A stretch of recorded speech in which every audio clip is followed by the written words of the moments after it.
Church, for sure. And they are. Nick is showing us his looper guy with the SM15. Dibby fix.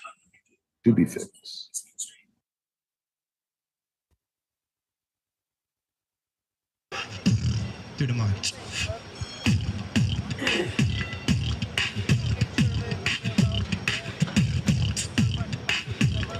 So that's that beat recorded.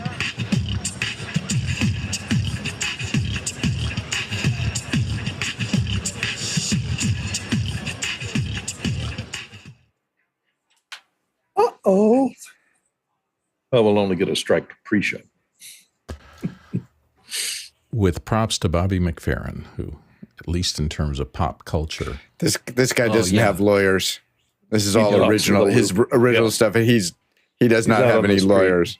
He's not watching it. Yo-Yo Ma and Bobby McFerrin together did Flight of the Bumblebee was one of my favorites. Really? That sounds cool. Oh, yeah. They did an album together called Hush. It was awesome. Yo-Yo Ma is such an interesting guy. I just before the pandemic, I had planned on buying tickets to Goat Rodeo, which is he plays with who's the mandolin player? The young guy who had got a MacArthur Fellowship because he's a brilliant musician. Took over All Things Not All Things Considered. Took over Prairie Home Companion and turned it into a different show. What was that guy saying? It lasted about a year. Yeah. Oh my gosh, though, the music from that was so good. And so Yo-Yo Ma just joins all sorts of different kinds of people because he's so brilliant musically. That's a fun guy. He'd be an interesting. I got stuck in an airport and had to talk to somebody for an hour talk.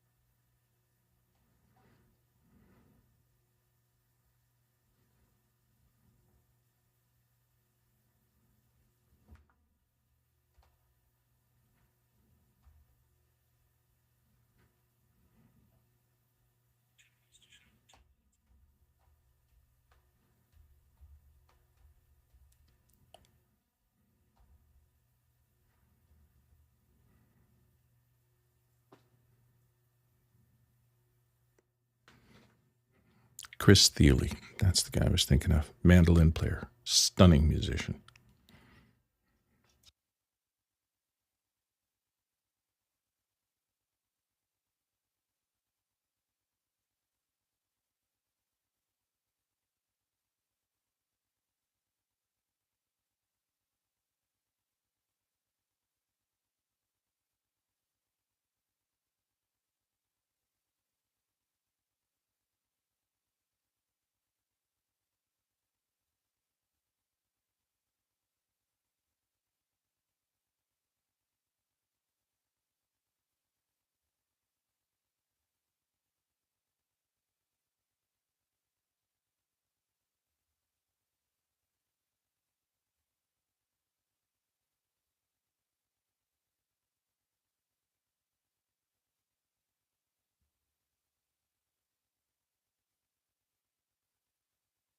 Bill's always in the ready just in case Alex doesn't show up.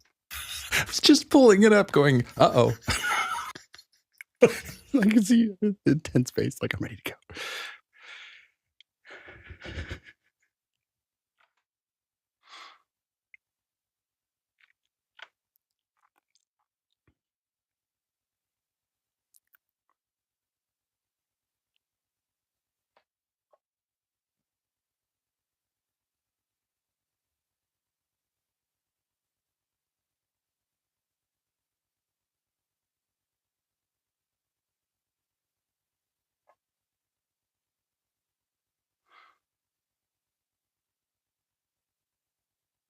Hi, everyone. Welcome to Office Hours. If you're watching on YouTube, you could find out more about what we do at officehours.global. Our first hour is general discussion about digital media production. And our second hour is usually something we want to spend a little bit more time on. And today, we're going to be talking about SIGGRAPH. We were just there. I was just there a couple days ago, and we had some really great coverage. I think we played with it. We learned a lot of new things. We built new rigs. We did it a couple different ways, all in the same day. So we're going to talk about the rigs. So next week we're going to talk about SIGGRAPH, the actual what we saw there. Today we're just going to talk about the rigs and the pipeline and the process and the teams and everything else. So stay tuned for that for the second hour and ask those questions in Makana if you have them. And otherwise, let's go ahead and jump into the first question. Bill, what do we have? Chris Widener starts us off this morning from Lafayette, Indiana, with the SanDisk problem that everyone is going with. I need a new 4 terabyte external solid state immediately as a backup and to continue working on projects. So I guess he's looking for recommendations. Go ahead, Alex. Alexander. Sorry. The small rig, little M2 NVMEs. I like these. These are super portable. They do 10 megabits per second. Megabits, gigabits per second. I can't remember. I tend to just stick my own NVMe drives in here. I like the Samsung Pro Series NVMEs and also the Western Digital NVMEs, and they're good. They're reliable. They have a built-in heatsink. I mean, the whole thing is a heatsink. So if you want something that's portable that'll just plug into any camera that has a USB port, these work really well. If you want something faster, I would recommend Thunderbolt if you just want something that you can plug into a computer. Go, Jason. OWC makes, I think it's called the Envoy Express, and it's USB-C. I think it's USB-C only, and it's kind of like bring your own drive, and it is truly compatible. Take that with their NVMe, and you got a winner in my book. And I would keep on pointing back to the OWC, their NVMe RAID, which a lot of us really like. I learned it from Chris, and I think that Jason has one as well. A couple other people might have them. It's really nice. The RAIDs are really nice. All right, next question. Next one comes to us from Jeff Cohen in Miami Beach, Florida. And Jeff said the pros and cons of Google Meet for 2 to 5 person meetings. Go ahead, Chris. I think it's the con is in the name, Google. Do you want to build up on something? Google has a tendency to pull the carpet out from under people often and repeatedly in the past. Why lean into that when they'll go away?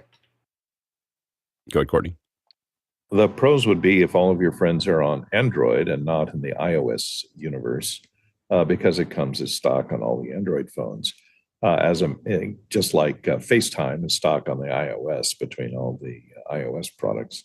So it's good for that, but it is cross-platform. You can put it on the Evil Empire's phones if you want to, but it is Google, like Chris says, and they're likely to pull the plug on it. I like that we have good balance here. Go ahead, Jason. I would say pro would be if you're using Google's paid service, which used to be G Suite and is now Workspaces for Google.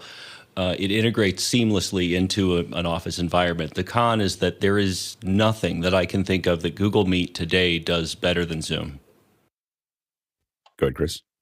The real power of office hours, Alex, the real power is that one day I will sit across the table from Courtney and enjoy a meal. Without office hours, we would have never crossed paths. Exactly. I think that, I've obviously used Google Meet or Hangouts for a long time. I will say that the convenience of it ties into the Google calendars. It's easy to open. It can work for most people. I think that those are some of the advantages, that it's just easy to click open. The way that it displays people is pretty rudimentary, and they've gotten better. They've tried to catch up with Zoom, basically. As Jason said, I don't think there's anything that Google Meet does that's better than Zoom.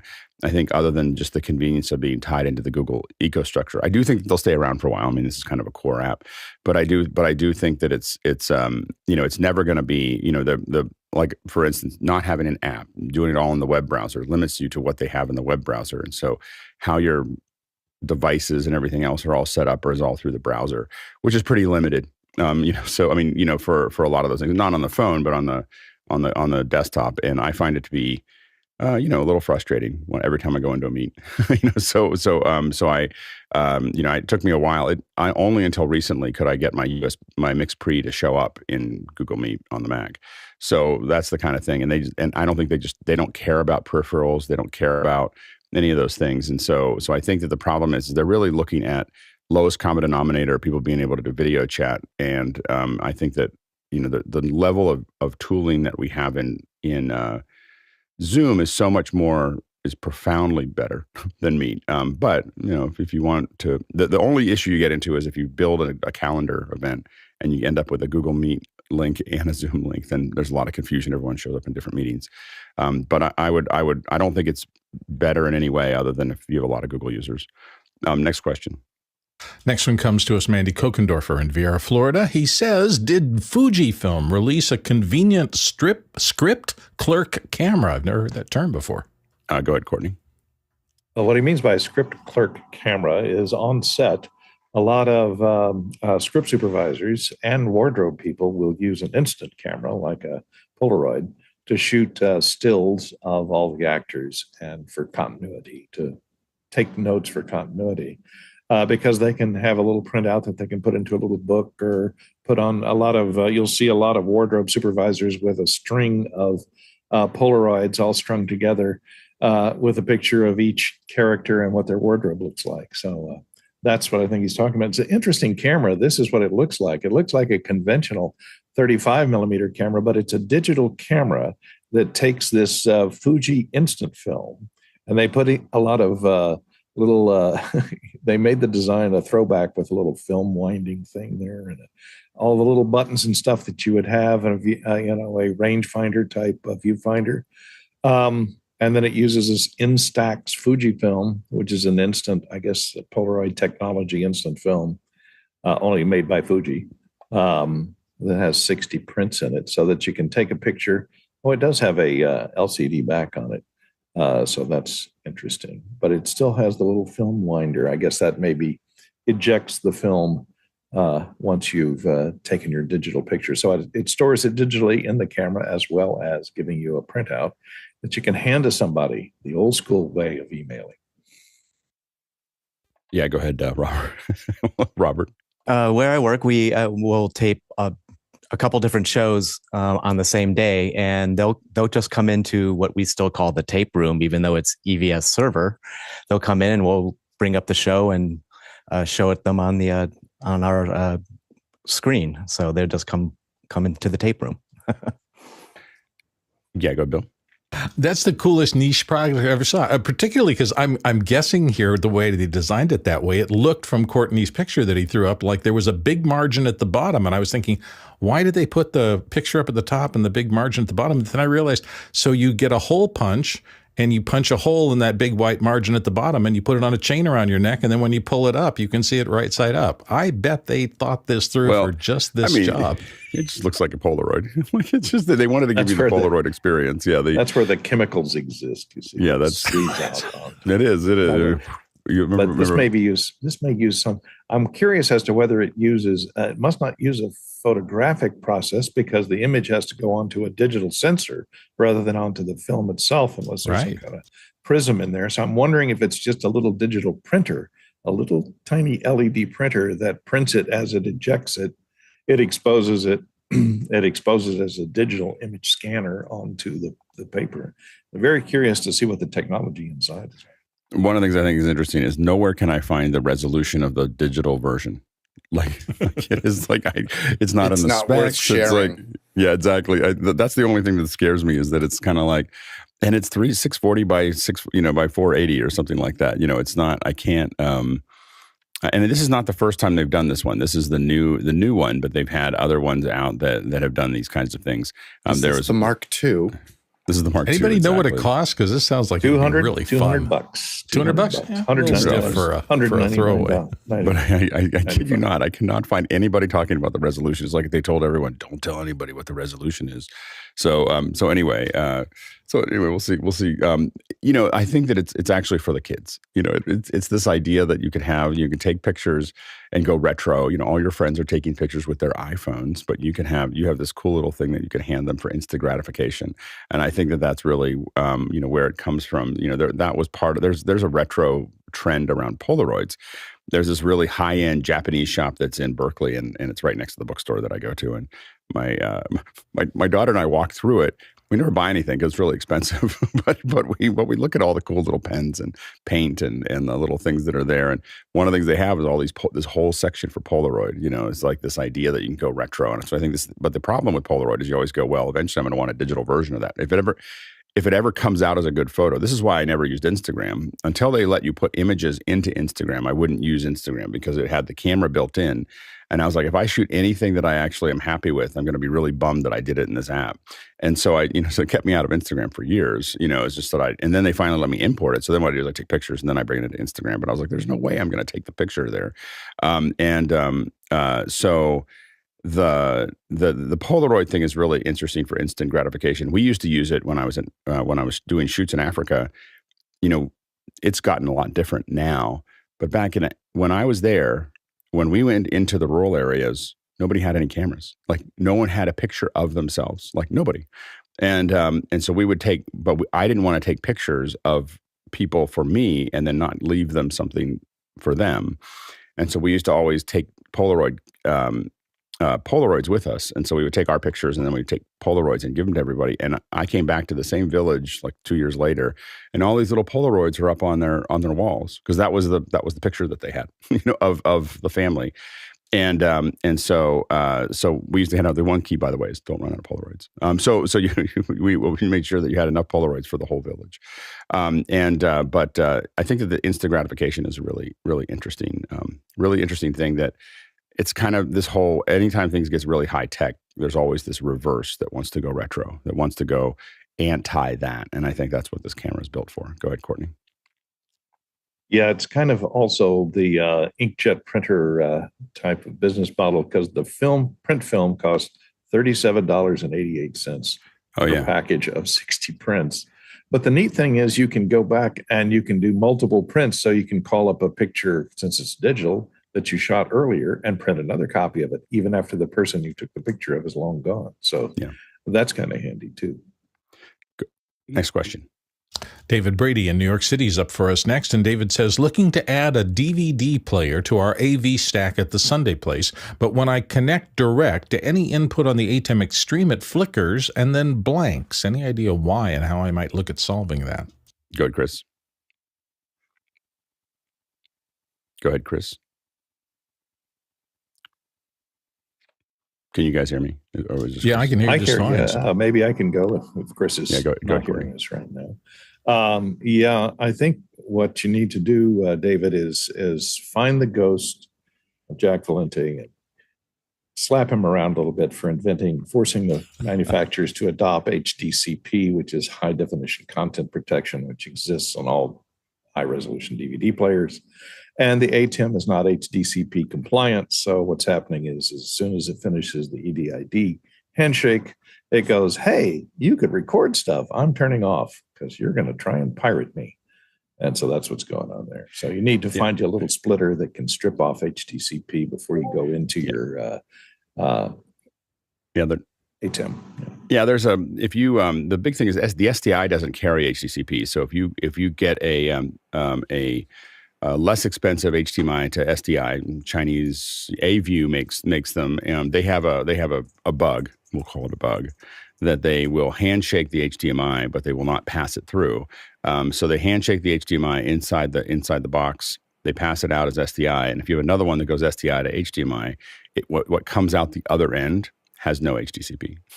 so it's I actually, now that I think of it, I don't know if that works because we've always done it from HDMI to SDI and then SDI into whatever we're doing. I think that HDCP has to exist or it doesn't have to exist. I'm trying to think. No, it doesn't have to exist. Oh no, because the handshake's going back to the player from that first one, and so the second one can just get raw HDMI. Yeah, so that should work. So you convert from HDMI to SDI, SDI to HDMI, and you have to have one. And a lot of times the bug is not published. So the bug, we call the bug, is not published. So you have to buy a couple of them to figure it out because even some of the same make and models will not handshake HTTP. It's a very odd thing. So you buy a couple of them and then you send back the ones that don't do HTTP. Go ahead, Courtney. Yeah, that's kind of a more expensive way to do it. There are a number of Chinese ones, and I don't know if this is one. You kind of have to read between the lines. Just a splitter, HDMI splitter. That will strip off. It will handshake and say, yes, we're HTTP compliant, and then split it off and give you an output that's clean. That's unencrypted. And what's that, $14? How much was that? $14. So it's a lot cheaper than converting to SDI and then back from SDI to HDMI. That's just the way we've done it because we had those converters laying around anyway. Next question. Next one comes from Douglas Carmichael. Douglas says, would there be any AI-based vocal synthesis tools that could add realistic singing to a track? Yeah, they already exist, and they got Frank Sinatra singing 9 Inch Nails, and they've got it's already, the AI stuff has already gotten out of control. I mean, some of those tracks are amazing. Or they had,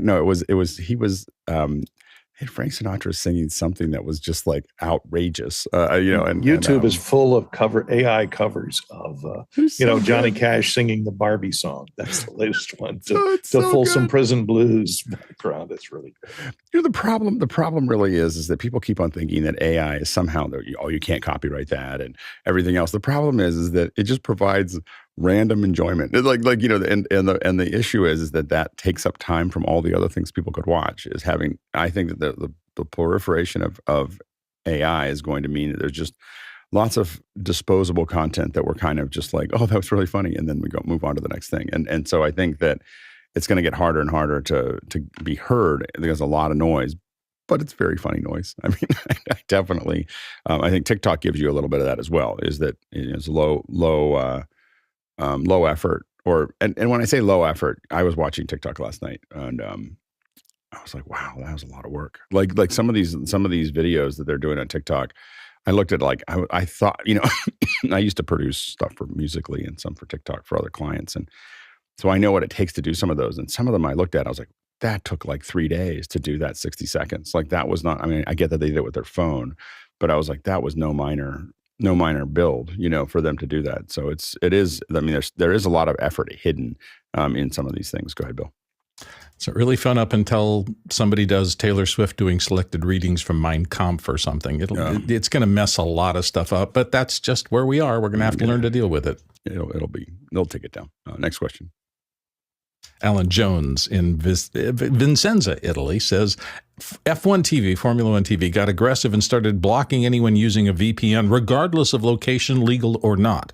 Being in Italy, I'm theoretically forced to SkySports Italia for coverage, which sucks due to language and bias. Is there any way around Formula One TV's tactic? Here, Jason. It just depends on how exactly they're blocking VPN. VPN, when it's done properly, using kind of a homespun MDNS, should work no matter what. So in short, if you can get somebody that's outside of this constraint, let's say in the United States or in Canada, to allow them to allow you to tunnel into them, what's really being blocked here is the place that the VPN emerges onto the public internet. They don't actually know the tunnel that it's going through. So my guess is, unless there's something I don't know about this particular tactic, it should work with a homegrown VPN. Yeah, it shouldn't. No, I mean, I do this. Before this year, I would sign up for the NFL ticket in India and then stream it back so I was entering the NFL from Delhi, and that because what it did is it eliminated all the blackouts. So all the blackout things, and I'd backhaul it back to me so I could watch Steeler games. And so this whole region building all these regions for broadcast is repugnant. And we'll keep on doing research. I'm happy to publish everything we can figure out to do this. This is just dumb. And I, as a sports lover, the idea that I would pay the NFL, I know it's not I know you're talking about the F1, that I would pay the NFL $150 for a season and then not be able to watch what I wanted to watch is repugnant. And so there's a lot of things I do right, but this is just wrong. So we'll keep on researching it and try to give you more information because we would like to damage that business model. Next question. Mark Rensel in Tumwater, Washington. What would be a good 3D printer for a beginner under $300 US? Under 3,000, you get a really good one. Yeah, that's right. Yeah. Go ahead, Courtney. Yeah, I always recommend the Ender 3 V2 version 2. It's $213 on Amazon. You can also buy it directly from Creality with free shipping in the United States, and I could get it by August 16th next week. Sometimes within a couple of days, but I have one of these and it works well. It's my second printer. My primary printer, I've switched out to a K1, which is a Creality K1. It's about 4 to 5 times faster than the V2 that I just showed there. And it has a bed leveling and the same print size, about 220 by 220 millimeters, or about 8 inches cubed is the print space. They work good. You do have some assembly required on the Ender 3 V2. You have to put assemble the gantry and put about 4 screws in, but it's not anything you can't do in about 30 minutes. So it's not too difficult to assemble. It's not enclosed. The K1, which I mentioned, the high-speed version, which is around $600, it's a lot more plug and play. It comes already assembled. You pull it out of the box, plug it in, and you're ready to print. And it is enclosed, so it can print supposedly more types of filaments, but because of its high speed, it's a bit finicky with TPU, I found. So anyway, that's my 3D perspective for today. Next question. Next one comes to us from Jeff Cohen in Miami Beach, Florida. Experience using Descript for client review and commenting on a video. Is it similar to Frame.io, he wonders? Yeah, I haven't used Descript to do that. I've been using Frame.io for the last, 4 or 5 years, and I'm pretty happy with it. I have to say that it is the entire subsystem of how Frame.io works is I find to be very seamless in that area. So I don't know if I would go down the path of using Descript for this process. Go ahead, Bill.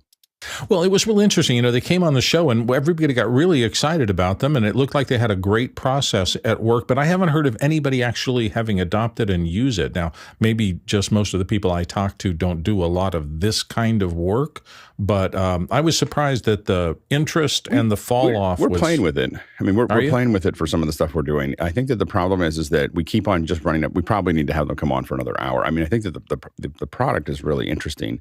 The voices didn't quite work, like trying to fill in a word or something like that. The cuts for us were not like if we added get rid of all the spaces or whatever. I think it probably worked for someone who was in marketing, but not necessarily someone who does audio.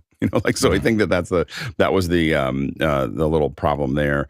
And I've been trying to build a pipeline around sending Descript, and so I think that we're going to end up using it for some of the stuff that we're doing. But I'm trying to figure out how to hand it the content that I want in a way that is the best. So, for instance, like with the Michael Krasny show that we're doing, which, by the way, today is going to be great. so anyway, we're talking. There's an author talking about how Amazon and so on and so forth runs and the things that work and don't work and so on and so forth. It's going to be a really good episode. But one of the things that we're doing there is I don't really like having super sources cut into weird little pieces, and so what I want to do is record both ISOs and record the audio, then clean the audio up, not editing it at all, and give the 2 videos and the two ISO records to Descript and have it do something, and build things for us, build sections for us where we do it by text. So that's our goal right now, and we haven't gotten it totally working yet. It's a process of building that pipeline up. We'll probably show everybody what we did once we figure it out. I mean, I'm kind of an open production person, so we'll publish what we, the process that we're using once it actually is working. But the idea there is that we can do over-unders, and we can put the text in, and we can do all the things that Descript does well. The good news is when you're recording with good mics and you have it relatively set up, it's actually obviously it has a lot to work with. So the text, speech to text is really good. It's one of those things that we are very close to. I think it's a really powerful app. I wouldn't use it for commenting. This isn't the place that I would use it. But I think we're going to end up using it, and I think it's going to go from being just basic to a full pipeline. Same thing, one of the things we're looking at for office hours is how do we build little snippets that you could put in a vertical format and put out. And in that case, I'm also looking at basically taking a record of the active speaker, so that I can just get, the active speaker out. Then we can have it build something for us. I just don't like seeing lines from the super sources that are cut into the show. I feel like it looks janky. That's a technical term for it. Next question. Peter Belbin, Houston, Texas, up next. Has Windows 11 reached the point where it's considered stable enough that Windows 10 users can upgrade and expect all the various production tools are going to work properly? John? The one caveat with Windows 11, which I have on my personal machine, is I have a 7th gen i7, and Windows 11 does not support, unless you use one of those hacks, but it needs Series 8 and above CPUs in order to work, which is a bummer. Good, Courtney? Yeah, that's right. But another thing to watch out for, Windows 11, I'm using it right now. Look, here's one that's been running for months without any problem, plugged in. That was a Quieter 3 running Windows 11. A thing you got to watch out for is if you're upgrading your own Windows from 10 to 11, and if you're getting a new computer, originally I said this little F9 computer that comes with Windows 11 on it. It's tiny and it has tons of ports and quad core, 16 gigs, et cetera, et cetera, et cetera. I found it to be problematic and not as good as the Melee Quieters 3 because it couldn't handle as many videos. But I let it sit for about 3 days and it downloaded all the updates to Windows 11. And anytime you get a new system or install an update, it takes a while for the CPU and for Windows Update to find all the pieces that it needs for your collection of interfaces, your collection of chips and programs and so on. And so it will constantly be updating itself, which is the thing that Jonas talked about yesterday with running Playout B on Windows. He found some of these smaller NUCs to be 100, you get them out of the box and there's 100% usage of the CPU. Well, that 100% usage is Windows Update working in the background to download the 17 different updates that have happened since that image of Windows 11 was put on your machine. So if you download an image of Windows 11 to update it, just know that it's going to take about a day or so for it to get all of its updates installed. And it's going to be very sluggish and very slow in performance. And some things may not work for the first couple of days, but let it keep doing updates over and over again until you run Windows Update and it says you're up to date. No updates needed. Then it should run fine and should be very stable. So just a warning. Courtney just defined why I use PCs on the very low end and PCs on the very high end and not so much in the middle. Go ahead, Jason. There is no scenario where an in-place upgrade on a PC, or really even on a Mac, is a good idea for a production pipeline. My main problem with Windows 11 really comes back to the way that Microsoft creates these new operating systems.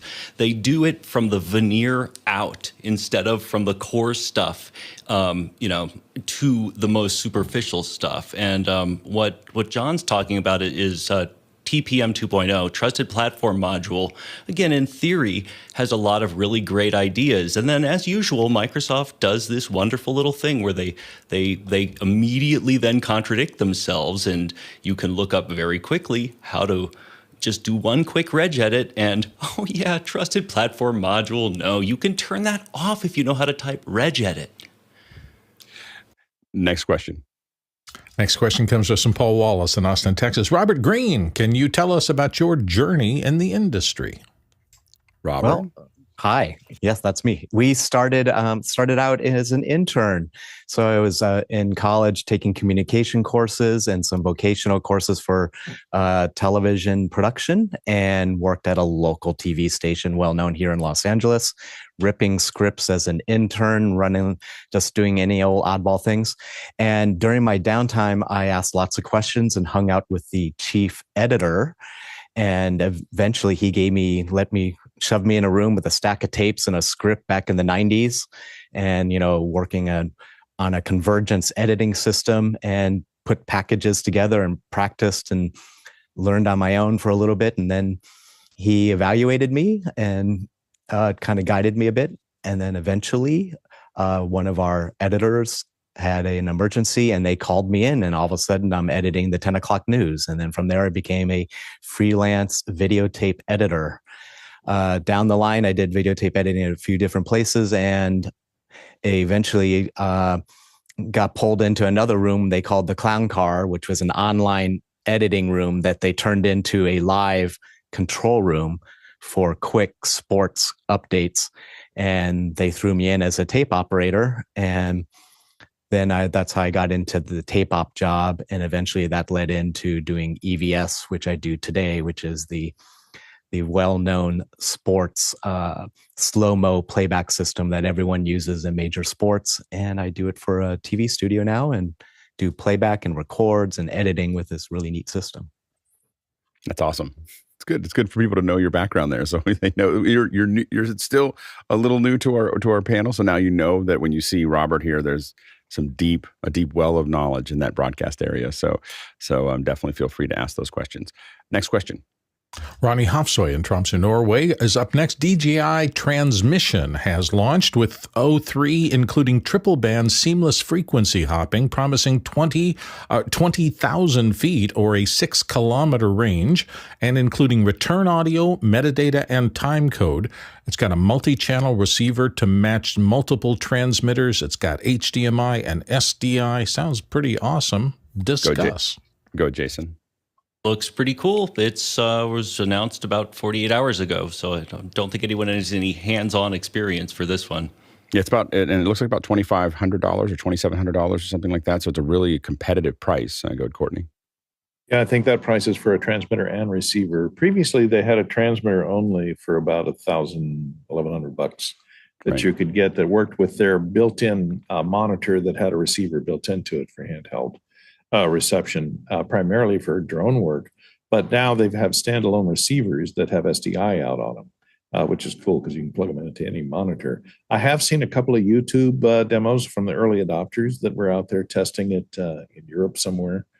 And it was pretty good. It will do pretty long distances. Maybe the 6-kilometer range is going to be line of sight only. So you can't have anything in between you and the transmitter to receive at that range. But it is pretty good at going through walls. The guy tested it indoors between rooms and did not have any dropout. So it doesn't necessarily have to be line of sight for shorter distances up to, about 100 feet or so. It's really stable and really, really low latency. So it's very low latency and very stable. So it looks great for monitoring.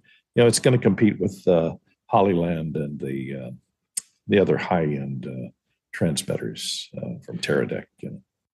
Yeah, I mean, I don't know if and it'll be interesting to see how they compare. The big thing is that as Courtney said, getting into the distance, DJI has had to handle really long distances for a long time because of the drones, and so as a result, I think that they've just really tuned this to a different level because they're playing a different game. Where I think these could be really useful is obviously coverage like we've been doing, but also like high school and college football oftentimes don't have the budgets to put in the really big systems that are used by the NFL. But being able to put these transmitters kind of up high on the, somewhere up on the tower, and then being able to cover the entire football space, whether that's European football or American football, would be really, really useful. And I think they're going to do really well with these. Go ahead, Courtney. The other thing that's handy about them, a lot of these are point-to-point transmitter receivers are just one-to-one. But this one has a broadcast mode where you can put up to 8 or 9 receivers onto one transmitter, so that you can have multiple people for monitoring on the set if you need. Hair and makeup needs to watch, and the mother of the kid needs to watch, and the producers need to watch. You can just use one transmitter and multiple receivers. And the other thing we use those small. The other way we use multiple receivers is when you're changing spaces. So let's say you're going out of the football field into the locker room, and you're going to follow everybody as they're walking through there. Well, I need a receiver on one part of the football field, maybe a receiver at the entrance, another receiver in the hallway, another receiver, in the locker room or near the locker room where they're going, because otherwise they're going to get cut off, as Courtney said, in 6 kilometers, but not through rebar. So you're able to get you're able to follow that through. And what'll happen is you'll be sitting on your switcher and you'll see both signals. And then at some point you can figure out, okay, I'm going to cut to one, from one signal to the other. I'm going to cut away and come back to the new signal. The reason you oftentimes don't jump from signal to signal is even though the latency should be the same, oftentimes you might see a little bump as you go between them. So you'll cut to something, out there, then you'll cut back in, and you'll now be in the new transmitter. And we do that a lot with transmission systems to build multi-zone systems so that a camera can relatively seamlessly go between them. Next question. Next one comes to us from Peter Belbin again in Houston, Texas. Peter says, this time, if considering the FX30 as a webcam, which has an APS-C sensor, would the Alpha 7C be a better alternative for shallow depth of field since it has a full-size sensor? Yes. I mean, the full-size sensor is going to give you shorter depth of field. This is about as short a depth of field I have the FX30 here. This is the shortest depth of field this is going to give me, and I've got a background that's pretty far back there. So this is about as good as it gets with this camera. I'm at aperture 1.4. I am on this FX30, and this would be twice as blurry. Now, one would argue that it might be too blurry at that point. It just looks like I got zoom blur on or something like that. But the advantage is that one of the things I've been resisting, I've been getting prime lenses for this camera. I've been resisting going to 2.8 because it makes everything a little bit more sharp. Behind me, if I was using a full frame sensor like the Alpha 7C, I would have I would be able to put a 2.8 sensor. So that means all the zoom lenses that I'd want, I could put those on there and I have the same depth of field that I have here. So there's definitely an advantage to the full frame. Next question. Paul Wallace, Austin, Texas, wonders, is Shure's BLX14 SM31 UHF wireless microphone system Fitness and the Fitness Headset Mic single-channel H9 band suitable for a Zoom meeting? And he's got a link to the product there. Go ahead, Alex. Yeah, I've used these headset mics. They're good. Again, it depends what you want to use it for. If you need a headset, you're doing yoga instruction or some kind of fitness, they work really well. They sound fine. I mean, we've talked about these types of head-worn mics a lot before on this show. They don't really have a lot of low-end. Sound quality, they're fine. Just remember, it is just a microphone, so you'll need some in-ears in order to hear people on Zoom. Good, Courtney.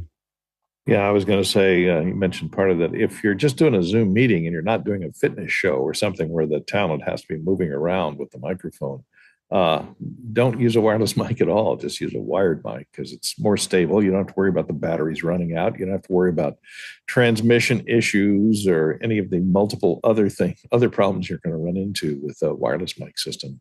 For Zoom meetings, you could just take that same microphone and plug it into a transformer and run it into a mixer wired if you're sitting at a table. Good, Bill. The one time where I go with something like a fitness mic is in a really loud environment too. If you have to run and gun and you have to go into some place that is hugely noisy, putting one of those aerobics type mics or something on a boom that is right next to the corner of your mouth, you're leveraging the inverse square principle to get the maximum amount of signal to noise ratio so that your voice overpowers the sound of the room. I did that approach entirely at a dog food factory once upon a time. The place was so loud that you had to wear ear protection to maintain OSHA regulations. And I got good quality audio from the people who were talking from the floor of that by using that trick. So if signal to noise ratio is a big deal and you've got a noisy environment, these close-horn microphones can be real useful. I just want to know if you can get rid of the orange. It's orange. I was like, why would you make your thing orange? Like, I was like, I literally, no matter how good the mic is, I wouldn't buy a mic that was orange. Color by Gatorade. Yeah, exactly. Next question. Nathan Cashin in Oregon City. For All-Star games, MLS does a highlight video from the ref's perspective during the action. Could this become an option for viewers on Apple TV? And he's got a link to it. Go ahead, Jason. There's nothing Apple won't try in service of making these games and the coverage better. And I, for one, am all for it. I love the way that they're pursuing this. I don't really care for MLS. That doesn't mean that the way that they're doing these things from a systematic approach isn't going to pay dividends very, very quickly. I think it's a really interesting concept of seeing. I think it's hard when you see the plays getting called, like why they're making those calls, and I think that it's a really interesting thing to be able to see what the, where the decision was and what they actually could see. I'm always amazed that they can get any of the calls right. Sometimes they don't, but I think that it's really hard because there's so many moving parts. So I think seeing those cams, I mean, I think they're looking at. We're going to see a huge explosion in what we see from the field. I've seen some stuff where they're testing, basically you're being able to go down and get the quarterback's view of it. And it's so you can see they have little cameras. They're doing it in college tests right now, but you have a little camera on the front of the helmet. And so you get to see it, and you get to see the quarterback go through his progression, which is why they won't do it in the NFL probably anytime soon. But you can see the quarterback go through their progression of they see this, and you get to also see the first test that I saw. You get to see why it's so important that quarterbacks are so tall. It's because they had a shorter quarterback back there, and you couldn't see anything. Like anything, there's like 5 yards behind the line that you didn't feel like he could see at all when the lineman stood up. So it was so it's a really interesting puzzle. Next question. Samuel Nordvik's back from Norway. Does publishing YouTube videos to YouTube podcast playlists have any real advantages at this point in time? Well, I think that the big advantage is it'll play like a long set of podcasts, and it also, I think it gets promoted a little bit better right now at YouTube. I mean, YouTube is definitely trying to build that behavior. So there's definitely your chances of getting more virality, both with shorts and podcasts. Those are places where if you're going to put, if all things are equal, you're probably going to get more reach if you produce a podcast in there. So it's probably worth it. And you don't really have to do a lot other than to define it as a podcast and put it in a playlist. So I don't think you have anything to lose by putting it in there. I think that people who get that podcast are expecting it to be kind of like a podcast, so not like just a short or some kind of random video. So that's the only thing to kind of think about there. Quick reminder that, of course, you can ask questions throughout the hour. So ask those questions now. First hour, general questions every single day. And then the second hour is usually something we'll spend a little bit more time on. Today, we're talking about SIGGRAPH and how we did it. And so we'll talk about that a little bit in a couple minutes. But if you have questions about either, go ahead and throw those in. Let's go to the next question. John Bontrager says, does anyone have a favorite short video clip that they use to explain AI and ML, that's artificial intelligence and machine learning for somebody who's been under a rock, to a group of adults? Go ahead, John.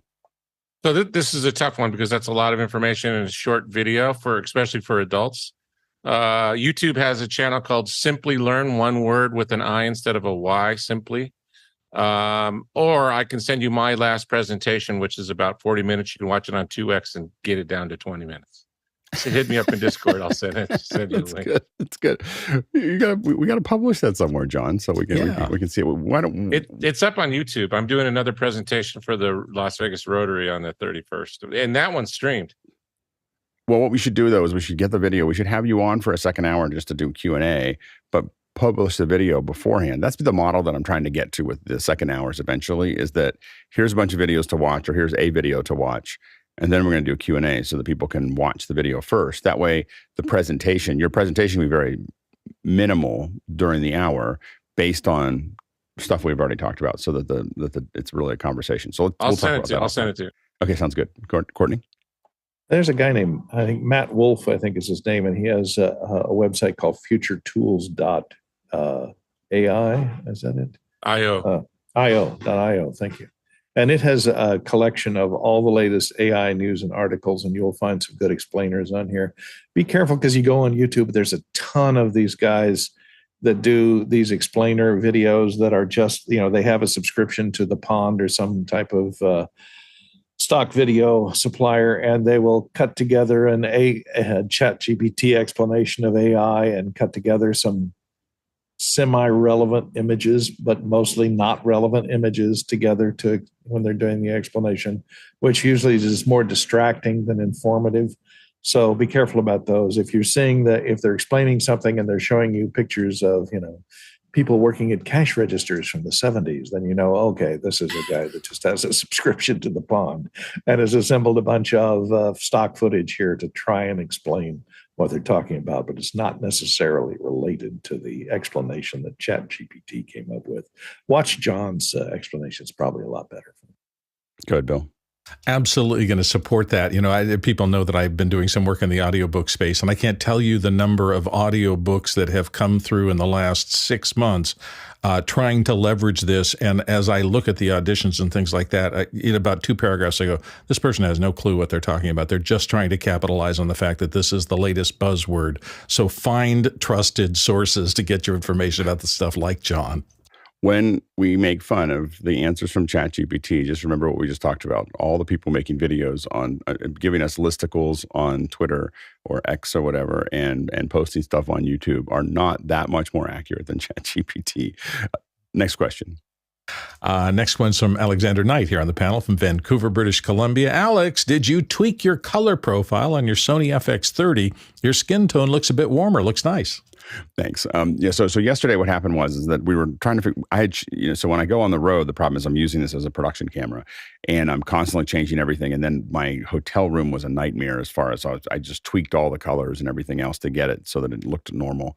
And the hard part is that is the one downside of both the 12K, which I was using at one point for one of the shows, and this camera is that both of them I can't shade from the switcher, so it's really hard to kind of like you got to make decisions about them, and then you really have very limited access to controls. And so what happened is, so I was tweaking all of those things, and then when we shot multi-camera, which we'll talk about in the next hour, I was trying to match what Cassie had on her camera. She had an FX3 that we used as the main camera, and this was the second camera. And so she was like, "Oh, I'm using 709," so we just switched to 709. Then when we got back, we were like, well, this looks like log. And I was like, no, it's 709. And I forgot that the way this comes out of the box is what they call 709 800X. And that's just a big, I think it's an 800X of the saturation from whatever Sony considers 709, which is a pretty loggy look. So anyway, so I think that, so I had it set to 7. So I kept on, like, Mickey was like, your color's off. And I'm like, I'm at 709. I don't know how to fix this right now. And so I went in, and you'll see in the middle of the show yesterday, I think between hours, I went from 709 to 709 800X. And then I found it there. So I have to admit that I had about 3 hours of sleep yesterday because I got in really late. And so I was a little bit like, I can't figure this out before the show. And so anyway, so that's what happened there. So the color's back to where it was. Close up before, I'm told that it feels a little too saturated. So we're going to play with that a little bit. But it's definitely better than it was in the first hour of last week. And all of last week, I will say that I miss my 6K when I go traveling, because the inability to do fine tuning on the fly while you're sitting there is really nice. And none of the tools are really great for any camera outside of, you really realize how magical the ATEM connection to the cameras is when you are traveling, when you have to make these tweaks, and I just can't do it right now. It's a real bummer. Yeah, go ahead, Alex. I know Sony hasn't had the greatest history for having the most intuitive menus, but on this FX30, because I know it is a newer camera, are you finding the design of the menus a little bit better than the older cameras, or is it still kind of weird to navigate? It's better. So now you got to get, like, when I was I owned so many Sony cameras. I had a 950, I had a bunch of EX1s, EX3s. I had all these Sony cameras, and I was used to this really cryptic going up and down and moving around and everything else. The Sony, so that I was kind of used to that process. And when Blackmagic came out, admittedly, when they had the color correction process on the switchers, I'm used to using paint boxes. And I was like, how can you even think about matching two cameras without R minus G and G minus R and B minus R? Like, I'm used to, like, that's how you do this. And how can it, but very quickly I realized that Blackmagic's approach is way better. The Blackmagic interfaces are so much better than everybody else's that it's kind of, they're not in the same playing field as everybody else. Everybody else has got everything on this weird, cryptic little screen, and it's goofy. And so I've gotten used to where the stuff is in Sony. It's definitely significantly better than Canon, which is just a rolling disaster. Like, the Canon interfaces is just, I can't use that camera. Like, I will not use a Canon camera, the Canon film cameras, because I hate the interface so much that I just want to rip my eyes out. Anyway, so Canon has screwed it up the most. Panasonic's kind of in the middle. I think Sony's probably made the biggest improvement. I will say that I wish that if there was an iPad control for the way that we see them for the FR7s for all their cameras. Wow, like the FR7 iPad app or iPad window or whatever is so good. So I think that I'd love to see more of that. And so hopefully Sony's kind of going that direction. Yeah, go ahead, John. So I noticed that you looked better on Twit than you did on office hours that day with the 12K. Your color looked a little bit warmer. Different time of day. Yeah. When I connected my 12K here, the only thing I could get it to look decent was I had to load a custom LUT, and then it looked okay. It still didn't look as good as my Sony does. Yeah, I have to, one of the things I realized, and I know this will sound crazy, but I have to improve my ability to do LUTs quickly and really knock them out quickly. And the problem is I don't have a really color accurate monitor, but I realize what I can do is if I just have an image that I really like of me, and then I have it on the same screen, I can always match the two of those together. I don't need to have a color correct monitor. I kept on thinking I need a color correct monitor. I was like, no, I just need a reference. I just need a reference to get to the same place in those things. And so one of my little projects for the next couple weeks is to get good at basically being able to very quickly pull a frame off of a camera, throw it into Resolve, open it up, look at my reference thing, match my reference, throw it back, export a 3D LUT and put it back into the camera to get me really close. So literally my goal is that 15 minutes or maybe a half an hour before the show, I can literally match the LUT that I want and build it. And it's not like right now it's still like I don't trust myself enough. So I'm like, Charles, can you help me? So I think that's my next step is to do the color, get so good at LUTs that I can just turn them over really fast. And that has a whole bunch of benefits, to be able to do faster in LUTs on a laptop. And potentially, I think you can open the color window now in the iPad app. I think there's a hack for it if it isn't totally open. So you could theoretically do it in the iPad and do it. I'm going to try to figure that out because the iPad, I actually trust the monitor. I trust the screen. So we'll keep talking about that. If I figure it out, there'll be a second hour. We'll all talk about how we do it. Next question. Tony Mobley, Noonan, Georgia. Up next, Alex, if you have returned home, please compare your home and mobile setups for us. Thanks. Oh, my home setup is very nice. I missed it. So I bought especially the second hotel that we were staying in for SIGGRAPH. I had a laptop on a stand. It's one little screen. The second hotel room was like a postage stamp, and so I was like in a thing like 3 feet wide, like the little chute. I didn't have any table, so I had to stack all my Pelican cases on top of each other to get it to the right position. So it was not a great experience, and I think by the end of the week I was really ready to go home. So now I've got lots of screens, and I've got my setup, and I hit my watch, and all the lights turn on, and all that stuff. So I'm happy to be home. It was a very productive week. I mean, I got to meet new people. We did a bunch of things that's going to affect office hours, like stuff next year in office hours. It's going to be cool. Anyway, so made lots of good contacts and so on and so forth. But it was, I usually by the time I get home, I'm ready to be home. Next question. Paul Wallace, Austin, Texas. Up next, OpenAI's GPTBot will scrape your website to train its AI. Unless you opt out and the web crawler dramatically expands the amount of data OpenAI's models will train on. Comment. Go ahead, Alex. Well, I have no problems with this because like search engines, I mean, none of this stuff works well unless you train it on data. And search engines crawl your website as they are now. So if that's something that you're concerned about, you're either going to put it behind some kind of login screen or you're going to explicitly opt out of it. So I don't have an issue with this. Go, John. Alexander's right on the money. Google's been scraping all of your websites for years. What happened was when Bard was released, Google integrated their web data into the interface of Bard. So they leapfrogged OpenAI. OpenAI added the plugin for Microsoft, Bing, which is super clunky. It's really clunky. I have it installed and it's not working great. So now they just came out with GPTBot to do the scraping to integrate it into GPT probably 5. But of course, just like with Google, you can set it up in your HTML, so it won't scrape your sites. No big deal. Go ahead, Courtney.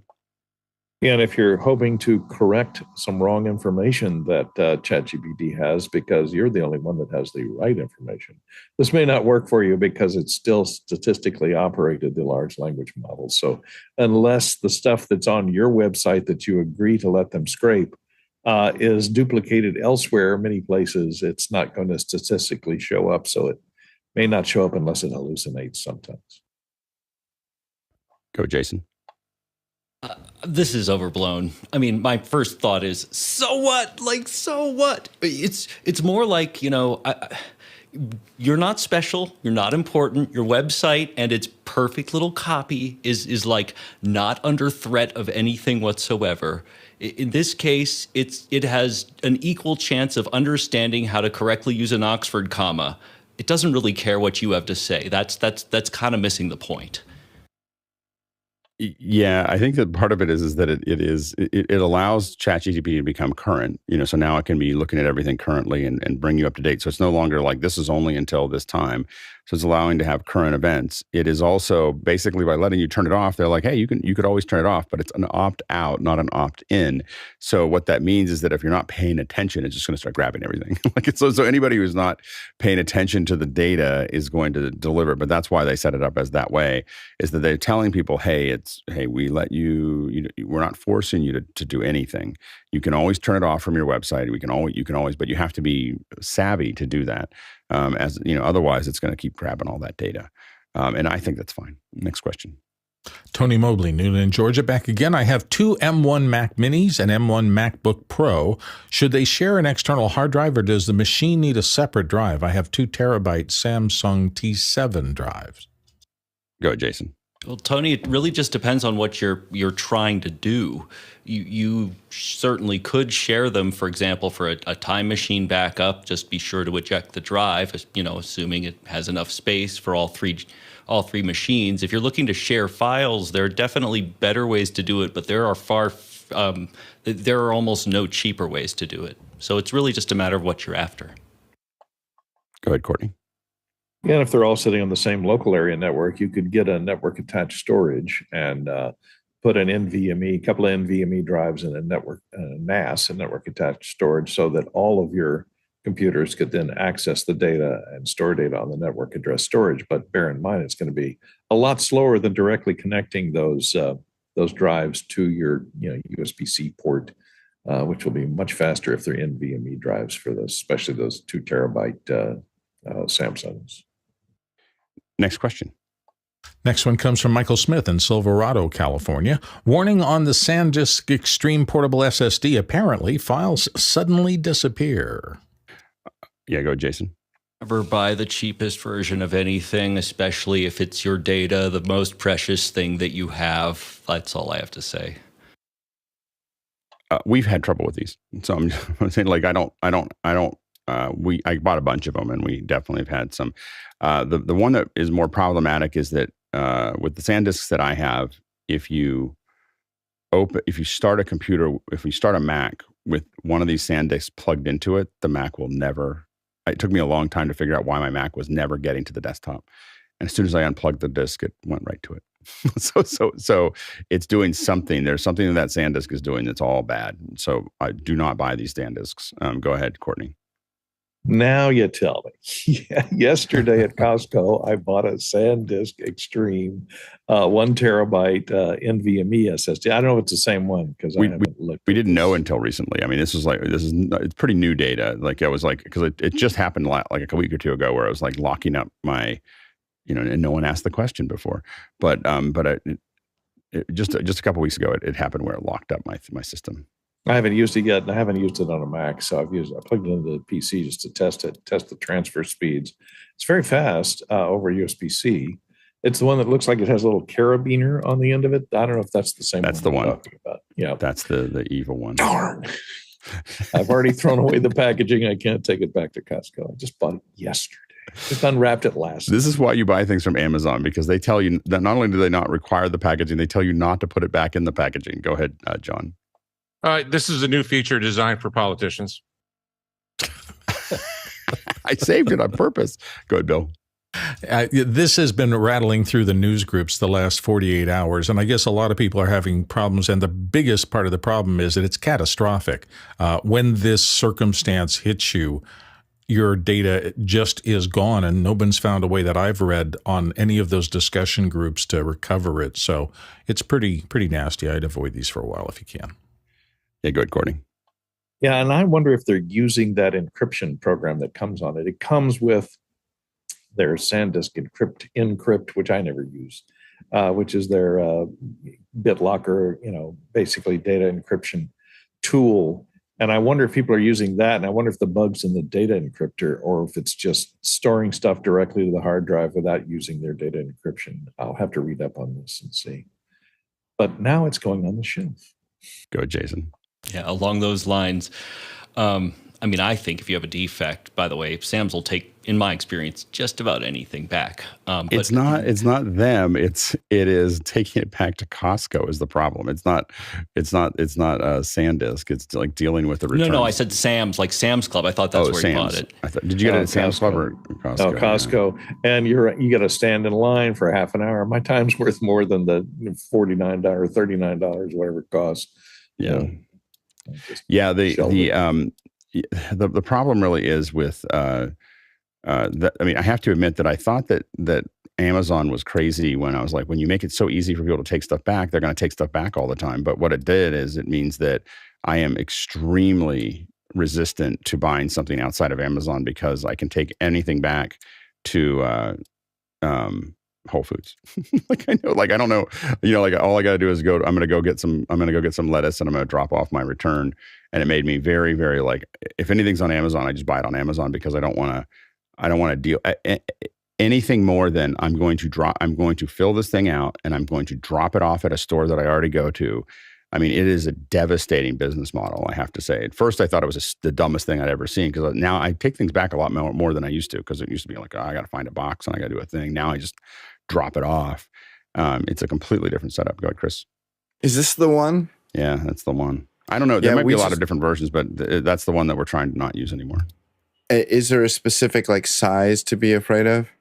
We have the 2 gig ones that's the ones that are making us 2 gigs or 2 terabytes. I'm sorry, 2 terabytes. Yeah, 2 gigs.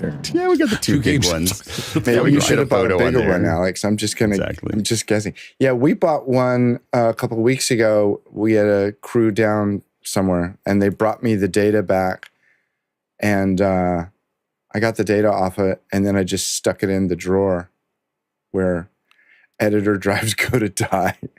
Actually, I think I have a couple of your drives, Alex. I'll bring them by. I think you probably do. Yeah, exactly. Sorry. Yeah, no, Jason. So how does this Whole Foods return thing work? I've seen it too. And in fact, they keep making it harder to get your money back on a Visa card instead of Amazon credit. Do you go to customer service? Is that how it works? Drop it off at produce. I don't know what it's like everywhere. In my one, you literally, it's right inside the door. You literally walk in and inside the door, there's a thing and you just, so what you do is you say, I want to return it. Do they say, hello, Alex? That's freaky. You say, I want to return something. It gives you a little code that I save to my notes, like on my next Whole Food, whatever, but it has a little code. And then you walk in and you stare aimlessly. You walk over to the place where you have to do it. And you look over like a little puppy dog. You go like this.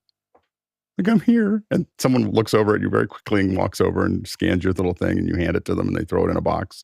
And then you go back to shopping. And so it's right when you come in and it's really easy. And it is the most devastating thing. Once I did it the first time, I just changed the way I shopped. It was, so anyway, so for buying electronics, a lot of times when I say I'm testing things, I just buy them and then see how they turn out. I still end up with a bunch of them. I buy a lot of stuff from Amazon. All right, we are starting late for our second hour. I was having trouble. If you're wondering why we started late, because we're trying to start on time, is I was having trouble with something on the back end on my computer because I've just gotten back and I was trying to fix it before this hour. So it's like I worked around it. Anyway, so that's why I let the hour run over a little bit. So we're talking about SIGGRAPH. And so we have been doing this event coverage. And this is really less about SIGGRAPH, as I said before, and more about SIGGRAPH, what our event coverage and how we're covering these events. And so I think that what we're going to do is describe a little bit about how we're doing it. We have two different systems or two different ways that we're covering these events. And so one part of it is that we've now started to experiment with multi-camera. So we have the live view is now set up for up to 4. And there was an interesting thing. I was afraid that it was going to subdivide the 4 inputs into only 20 megs a second, which is what it currently kind of jumps to. But as you add cameras, it adds bandwidth. so it just keeps going up, which is an important note there. But anyway, so we've been kind of working on this, and I'll show you a little bit of some slides here in a second. So one of the things we're looking at, and probably why are we doing this? Like, why are we spending all this energy? Because it's a lot of energy, it's money, it's effort. I'll list off who all worked on this. We had, I believe, I think I have the data here. Brian sent it to me. Just to kind of give you a sense of it, we had, so for this show, now most of these shows, we're trying to take this to an entirely different level. We're not incrementally making coverage better. Now, I'm not saying that we're doing that yet, but I'm saying that we're playing this really heavy game of how do we really take this up a notch. So here's the SIGGRAPH data. We had 22 crew members from 6 countries working on this project. We did 2.5 hours of live streaming over 2 days. We covered 20 exhibitors. We had 1 HDR test that was relatively short. We had 7 weeks of prep time and 8 meetings to kind of get things ready to go. So that's kind of what we're doing there. But you want to look at that crew. The crew is not something. Usually, it's like a person or 2 people that went to the thing. And I got them wrong somehow. Let's see here. Oh, sorry, hold on. Let me get you to give you a sense of it, so for hosts and panelists, so the 2 hosts we had were Grant Whitehead and Bill Davis. Courtney being another panelist on the show, kind of providing that.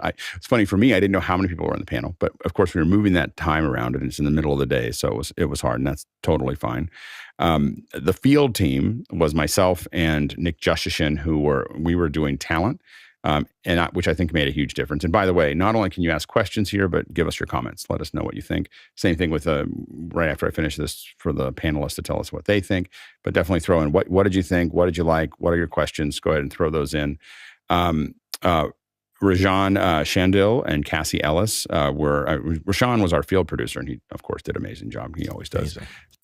Cassie Ellis, Peter Rosado, and Robert Green were our camera operators, just kind of pressed into action. And Carmi, of course, was our runner. Carmi's the magic person that just shows up and just makes things happen. So there's just random things happening. We're missing a piece, and suddenly it appears. There's things, I know we called Carmi the runner, but he's really the magician, just kind of like, I don't know, he just kind of fixes lots of things around you. He always looks like he's not doing anything, and then but all this magical stuff is happening. Anyway, Brian Shand, of course, was the online producer, and this is one of the things, we will not start one of these shows without an online producer and a field producer. So we have to have those. I've decided you just have to have somebody that's accountable on the ground and someone that's accountable to get off the ground. And so Brian did, of course, an amazing job. JJ McKenna was the EIC, making sure that everything was working together, which was no small thing in the back end. Kevin Hansen was our engineer, so he's making sure that all the hardware does what it needs to do. Mickey Makachor is our A1, and we just have to remember that it was all through the middle of the night for Mickey. So all of these setups and all these processes, I'm sure that Mickey's going to be sleeping most of the weekend to try to catch back up again. Kristen Osterkamp and Michael Smith were our TDs. And remember, Michael, I'm not sure, is Michael in, I don't know, I don't have it in his head. I know that Kirsten is in Germany. So Dave Troutman and Laura Thompson were our question managers, managing those questions coming in, which was super key. Alan Scott was our QC. Brian Osterhot was our RFI, so room for improvement. So he's keeping track of that. Keith Harrison and Kyle Hammond were our PSCs, and so that's the team. That's putting all this stuff together, making this all work.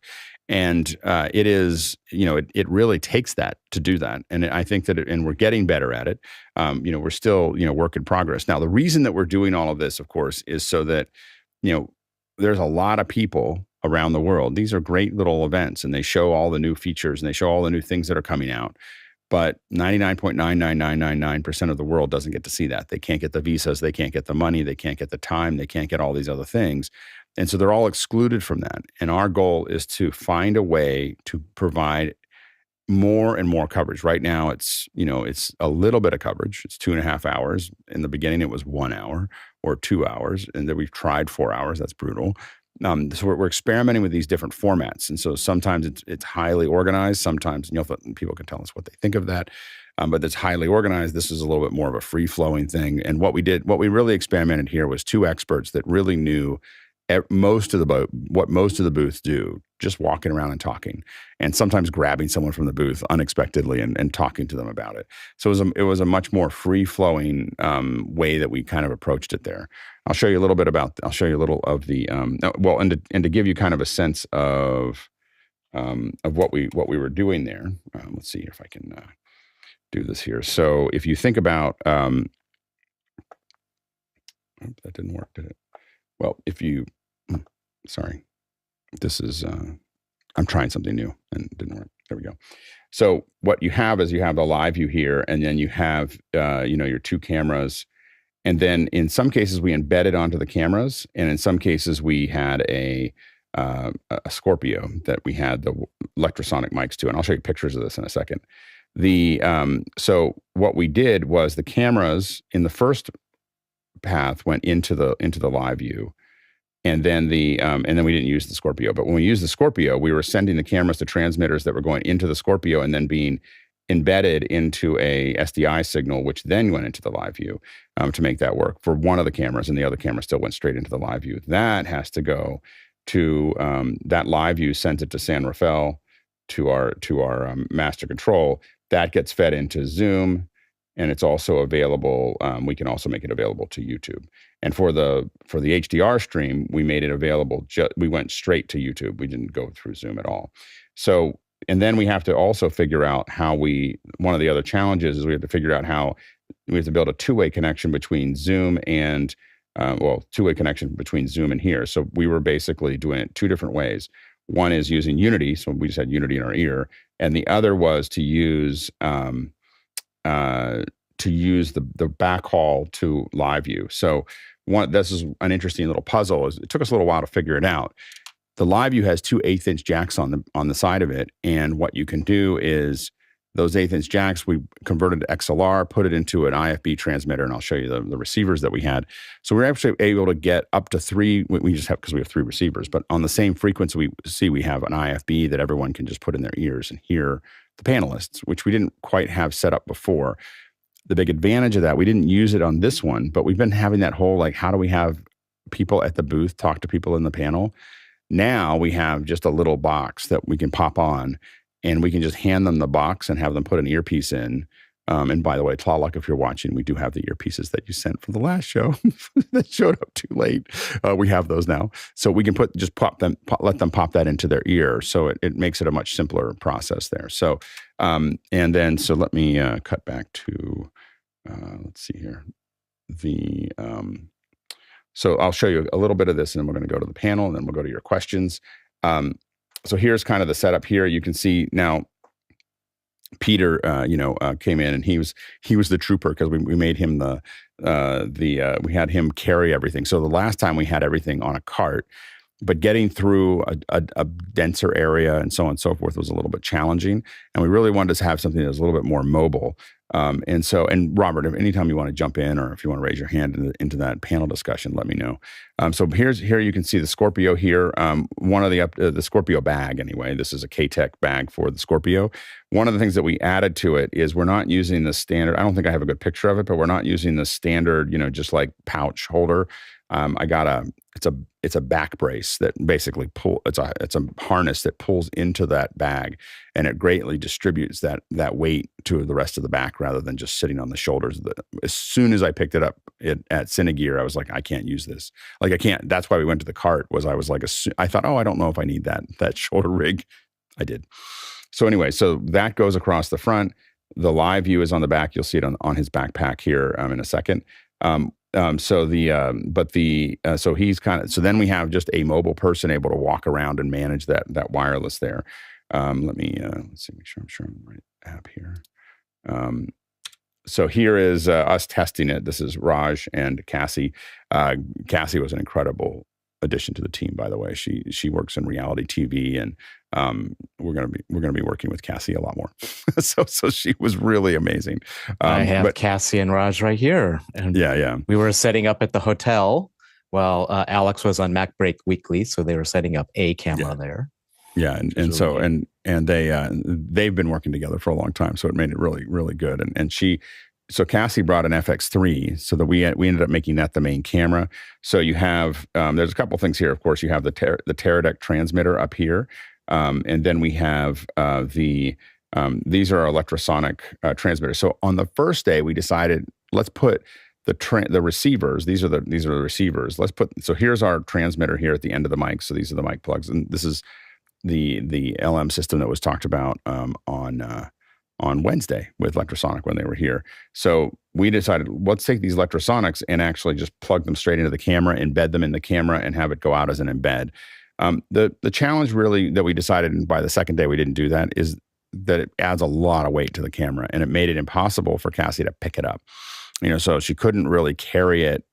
She could carry it, but she couldn't carry it and operate it because weight distribution's all over the place and everything else. And, so that was the challenge, with that here. You can kind of see a front area here. So this is, these are our transmitters here, going into, this is a little piece that you add to the Sony camera to get that in there. And then here's our transmitter, but you kind of see the basic setup down here of this, but you could pick it up and move it and set it back down, but it wasn't something that was mobile or as mobile. This is a Atomos monitor here, so that she's looking at. It is key. Some of the other ones in the past, we didn't have a separate monitor for the operator to see, and it was not even a little, but it was a big problem. Batteries here. Batteries become the thing now. Now Cassie had some Anton Bauer batteries here. I used a bunch of I think you'll see them later, but I used a bunch of the small rig 99s because they have USB-C out as well as barrels. And if you put them onto their own mount, you get another set of USB-Cs and D-taps and everything else. And so I use those. So this is the smaller rig. So this is camera 2, and there's Robert running the camera 2. And so this doesn't have all the audio, and it's a lot lighter. We got a monopod here, which we found really nice. So you can kind of pick it up and move it a lot faster. So this is my little FX30. We've got a small rig on it. When I buy cameras, I buy rigs. I buy cage. Cage. Yeah, I buy cages for every camera I buy. I just buy them, put the cage on. I don't want to think about it later or try to figure out how I'm going to order it. So there's the cage, and we just attach the transmitter right. There's a screw mount on that cage. So there's the teradeck transmitter. And then now Robert was stuck with the small window because we were trying to keep that one light. Here you can see this is the battery pack here. So this is the little 99, and this hooks on. This is a small rig, slide on to these rails. And so we kept it along. Too much cable. So I'm going to work on getting shorter ones. There's a couple things I got really sensitive to. Number one is I need the cables to be just the right length. And it's hard with HDMI because you can't just build them. You have to buy the right one. And I need that cable to be, it's so short. I had some short cables that were really heavy, and I feel like they're putting pressure on my HDMI connection. So I was a little touchy about that. So anyway, that was our light rig. These are the IFB receivers that we got from Electrosonic. So the transmitter transmits out of it was basically in the live view backpack, and we just throw these on. They're really easy to set up and use. I was super happy. I mean, the happiest I've been with an IFB receiver ever. So it was really nice. I have pieces of it here. This is the Cable Techniques make these, and you can buy them. When you buy them, you get them in a bag like this, and you'll notice that my bag isn't opened yet. Oh, you can't see that right now, but if they cut to me for a second, you'll see. You can buy these cables in pieces, and I didn't get them done yet, and so what I did is I ordered them. There's a company called Audio Department, and Audio Department is known for not only you can buy cables, but you can have them made. So I just had them made. I said, can you make these cables for me? I came in on a Saturday. I said, can you make these cables? And I'll pick them up on Monday. And because I had not gotten them done before. I hadn't made the ones that I needed to make. Sorry? Oh, I didn't hear Mickey. You said something, but I didn't hear it. So anyway, what they asked for is, what they asked for here was they asked me, like, what are you putting them into? A Scorpio. So they kind of know which direction things have to go, so these go out in the right direction. They also asked, like, how do you want, what color do you want your caps? And I hadn't thought about that. I was like, oh yeah, that'd be great. So I did them in resistor codes. So the reason I did the resistor codes is that I can just look at it and know I can look at the other end, because both ends are colored. I can look at the other end and know exactly what number input I'm putting this into when I'm plugging things in. So these are much nicer cables when in that bag. And if you're going to put it in a bag, that's why you need that right angle. So anyway, so that was and the company that makes these, by the way, is Cable Techniques. Is the company that makes them. You can buy them in raw pieces, or I think you can buy them pre-made. And again, I bought them in raw pieces with the intention of making them, and then ended up just having Audio Department make them. And then here is the smaller rig. This is the second day rig. And so here you can see us getting much smaller. So what we did is Cassie now has a handle on the other, handle on the other side. We moved all the audio over to Peter. So all the transmitters over there, I'll show you in a second. And here you can kind of see it. So you can see she's got a handle on that side. So what she was able to do is pick it up off the tripod. We got to work on what that looks like as far as getting on and off the tripod. I think we need a better mount there, but she was able to now roam around with us as needed. And here's a kind of a closer shot of that rig. Here's Peter, and you can see what we had moved is, Peter had the light rig. Robert wasn't able to join us for the second day, so Peter was doing camera and schlepping the gear around on, and it was very. I think I might have to buy Peter a massage. Peter gets an Iron Man award for this. Yeah, no, Peter rocked. He was great, and no complaints, no. Oh, my back. He was just like, yep. Well, here we go. So anyway, here are the Teradek. We have to figure out a better way. What I want to do eventually is what I'm going to work on. My learning here, getting all these transmitters and the audio transmitters all close together is bad. So by the end, I don't have a picture of it. By the end, we were attaching the electrosonics up here because we were getting little hits, and it's not the electrosonic, it's the fact that it was near all this metal and other transmitters. So what I want to do is we ended up having, I realized I didn't take a picture of it, but we ended up moving the transmitters, the receivers for the electrosonics up here. What we're going to do next is try to get the electrosonics up here, and then I'm going to try to mount these transmitters a little bit further away. I mean, we can't make them too far away, but get them and then kind of splay them out, this way, so that these are all. We generally had almost no breakup. I think we had breakup like once in the whole thing, so it wasn't that big of a deal. Those are receivers you're talking about. These are the receivers. Yeah, these are the receivers. Because we bring that video back to those receivers there, because they then get cabled. You can see the cable right here. They get cabled into the live view. Here, and so this is and one of them goes through this is in this little front pouch of the Stingray. They get that's where we embed the audio.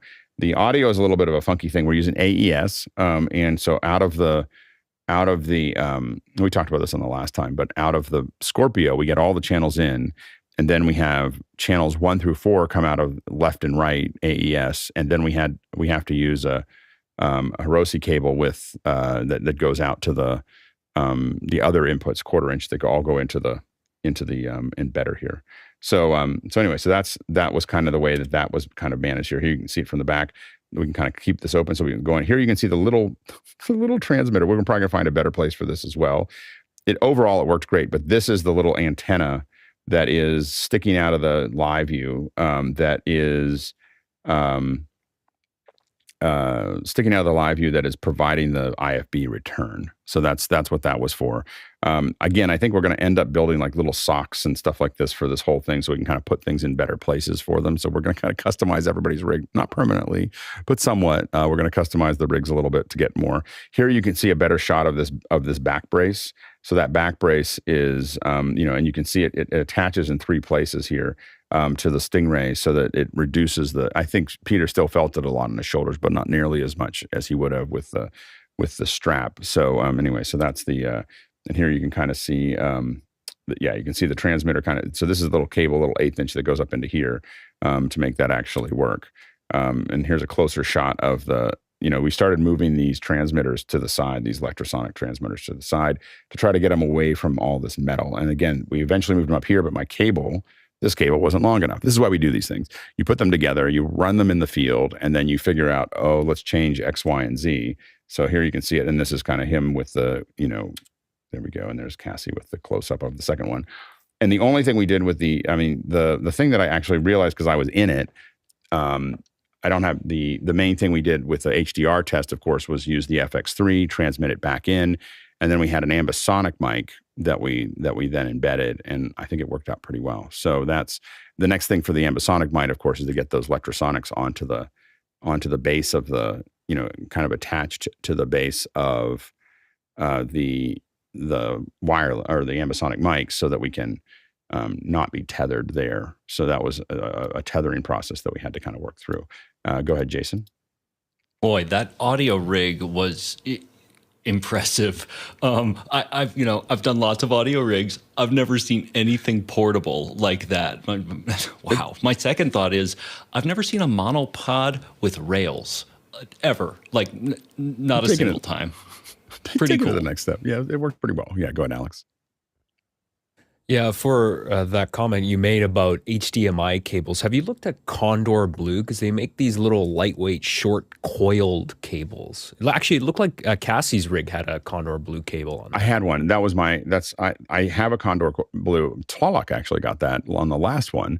And that is a little small coiled cable that does, that is the DTAP power for the Teradek. Condor makes those. I might look at the cables. I have to say that I hate coiled cables, and so it's I don't buy them by choice. I buy them at the last minute, or if somebody else gets them. I find that they get all tangled. They're very hard to manage. As cable management with coiled cables makes me a little crazy. But what I'd rather do is get more of those little. I realized what I wanted was more of those little things that you pop, because I have so many cheese plates and stuff. I can't think of the name of the company. Remember Sprig. I want to get more Sprigs so that I can kind of route all my stuff around it. But what happens is after we do one of these shows, now I'm going to go back to my house and accessorize a little bit and kind of build this rig out so that I can figure out what are the actual cable lengths that I need and how do I make this work. And I am looking for a really thin HDMI. The best HDMI cables to date for this thing, and the problem is they're only 6 feet or 3 feet or 6 feet long, are the Apple cables. I don't know what it is, but the Apple HDMI cables they don't make them anymore, are very, very bendy, and they are very small on the ends, and they work great. And I'm going to try to find some. I just wish that I could find those that were still made and shorter. But yeah, I don't like the coiled cables. I feel like they make a big mess, but I may, to your point, do them if I can't find something better. Go ahead, Courtney. Yeah, look for Red Mirror cables. They make those skinny ones with it have little amplifiers in them. You said Red Mirror? Red Mirror, yeah, MER.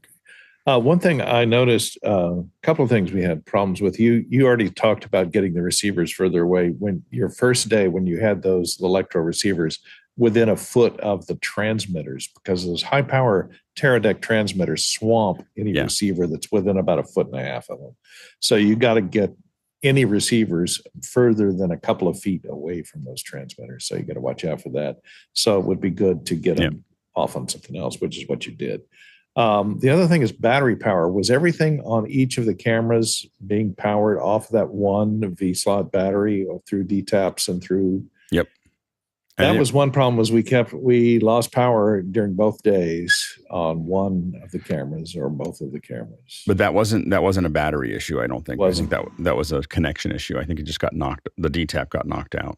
So it was there was a DTAP issue where it got knocked out. I don't think we. Did you have to replace batteries at all during the show? No, but we would have if we had gone longer. That was one of the reasons that we shortened the broadcast, was we realized, we're burning through these batteries. And the problem was I had tested the batteries and they looked like they were going to do 4 hours, but we just didn't have, it was hard to test them as needed. Right. So one of the things what was really hard on the first day was that we kind of reorganized how we did it. This is every time we've done this every single time now. And what I'm going to really work on for NAB is to make sure that no less than 1 week and probably 2 weeks before the event, I have all the gear we're going to use, period. And if we don't have it, we're not using it. So that I'm used to doing, for Pixel Core, all I did was we build this up in the warehouse, we get it exactly the way we want it, and then we mark everything and take it apart. And I'm going back to that. I'm going back to my safe place, which is I don't want to build anything on the ground, and I want to know exactly how long everything's going to last. And that's what I'm used to. And I realized there was a reason I was used to it, is because it was a good idea. So I'm going to work on working with our partners to get what we need for the next one long in advance, so that we can make that work. The other thing I was going to say is that if you had the cart, you could put a block battery on it, and you could also put a mast and put all your receivers up on a mast above the heads. It's important to get them above the heads of the people that are walking around, because there's a lot of meat bags running around there that absorb RF. And if you get the receivers up above the heads of most people, it'll really improve your transmission and dropouts. I think that if we just get the transmitters apart from each other, I think that a little less metal. I think we'll test it. But the receivers. I think the receivers on the shoulders. If I just didn't have enough cable to do that, I think if the receivers are on the shoulders of the person walking around, I think it'll work. Above the shoulders, so that the antennas are above the shoulders. Above the shoulders, right? Yeah. So I think that we can get it there. I'm a little resistant to. I mean, the cart worked really well. It just felt like a little bit of a tank for what we were doing, and so I'm trying to keep it to bipedal, mounting. And so the other question on batteries on Robert's rig, how is the battery distribution done there for both the Live View has its own battery, and the Scorpio has its internal batteries, or what were you running the Scorpio and the receivers off of? So the Scorpio was running from the Scorpio has its own batteries that'll last a long time. I got two 970 batteries in it. Then what I did is I took the V mount of the small rig and I took its mount off, so that the mount that comes with it to go onto rails. So I unscrewed that, and so all I had was this little plate. And by putting it on, that plate has all kinds of service on it. So the V mount plate that small rig makes, and then I have a small rig, the battery. And so now I've got lots of barrels, 2 DTAPs, 2 USBs. The USB-A, by the way, doesn't power enough for some of the stuff. So I needed to use the USB-C for that. So that was a little bit of a challenge. And then I remember that the V mount it has a. Were you running on the receivers, the Electro receivers, were there internal batteries? Electro receivers were on internal batteries. Yep. I'm just curious, trying to find out how the battery distribution. Absolutely. No, batteries were everything.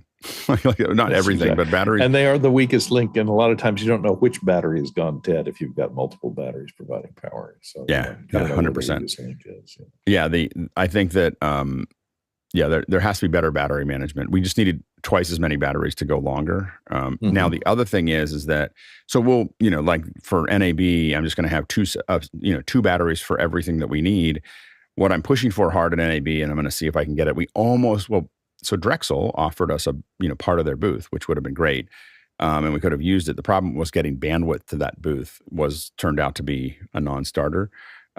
We had been offered some help from the Switch, but we couldn't. It's getting from the MPO to the booth was going to be more money than we had. So what we're working on is finding, looking for sponsorship and in-kind and all kinds of other stuff for NAB to get space on the floor that we can have, as well as a space on the floor, as well as internet or potentially the Switch onto the floor. So that we can then, now we can cover that area in a different way. And what it does, it takes a lot of pressure off the rig. If anything happens to the rig, or we have break times with the rigs, so that we can do it. Back to the mothership, right. Yeah, well, or just, I just need a moment. Like, right now we're live there. We can always go back to the panel, of course, but we want to get to a point where we can do it. And that's going to allow us to kind of get to that next level, which the next step from this is running the entire day. the first step, the first step is going to, getting to a 10 o'clock to 6 p.m. runtime, and eventually an 8 a.m. to 8 p.m. runtime is where we want to get to for each day, for really covering these events in incredible detail. Like, that's the goal, is to get to a point where you get to see as much as we can give you of those. We're starting off small, 1 hour, 2 hours here, and figuring this out. There's no reason to run ourselves into the ground when we know that we're already wrong when we started it. but as we figure this out, the goal is to really have, I think that there's an NAB 2025 or 2026 when there's 4 different channels. There's an audio channel and a grip channel and a video channel and a streaming channel, all covering different things, and there's just lots and lots and lots to watch, so that we can really give the coverage that it deserves to all the people who can't make it. Like the people who can make it. I will tell you, made a lot of new friends, did about a bunch of deals, had a great time going to these different conferences. There's nothing that replaces going to the show. Like, it's a great thing to do, to go to the show. And I remember that now. Like, I was like, during COVID, I was like, I never want to go to another show. But going to the show, there's a lot of things you get that are just there. But there's still how do we provide a great experience for that 99.99999%? It's not logistically possible for them to get there. Yeah, go ahead, Courtney. Oh, one other tip is, and I wanted it so much to get the recording of Steve Jobs going. You're holding it wrong. Tip for you, Alex, is with those plug-on transmitters, especially the digital ones now, they've only got a limited amount of power. If you hold your microphone around the transmitter, you're holding the antenna. Yeah, you're closing off the antenna. So you got to remember to hold it above the plug-on, because that can really reduce your range and create a lot of multipath hits, which is what we were getting. So got it. You're holding it wrong. Go ahead, John. Hats off to the crew. I appreciate your hard work. Peter Rosado's a superhero. We put him out in the middle of the desert for 3 days. He never complained once. Yeah. The guy's amazing. He's a machine. Hey, we're getting better and better. I've attended every show that we've done, and it's getting better and better. The audio sounded fantastic. Are we using SM58s on the? Yeah, those just SM58s. They sound fantastic.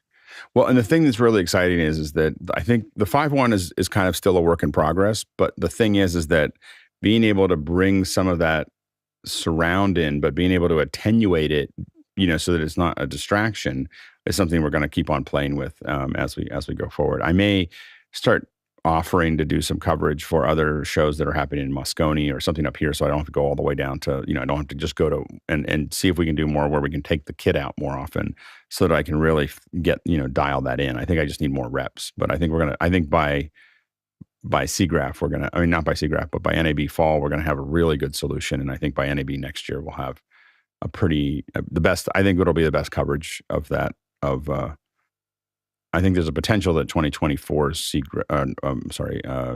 NAB will probably be the best coverage that anybody's ever done. Like, if we keep on going at the trajectory we're going. Let's go to the questions.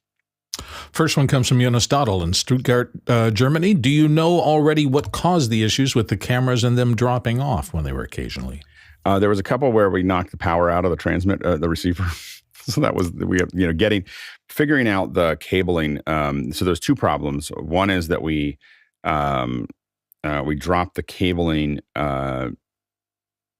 We knocked one of the D-taps out. So we have to get better at securing those and figuring that out. And a lot of it has to do with cable management. I'm getting better in the case that the Scorpio sits in, that we're managing all that the Stingray. It's just figuring out the cable management that makes sense for us to have that there. And some cables just got pulled a little bit, and it pulled the D-tap out.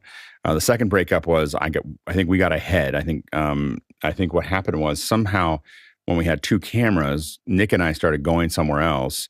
And somehow I think one of the cameras was holding back to do something, and Peter was like, between cameras. So I think that there was this, we need to keep the cameras in flow so that they weren't getting stretched. I think that was the only transmission breakup that we had. But the other one was a power issue and it wasn't that we lost power. Well, it's not we lost power, but it was just something getting dislodged. I think was the only time we lost it there.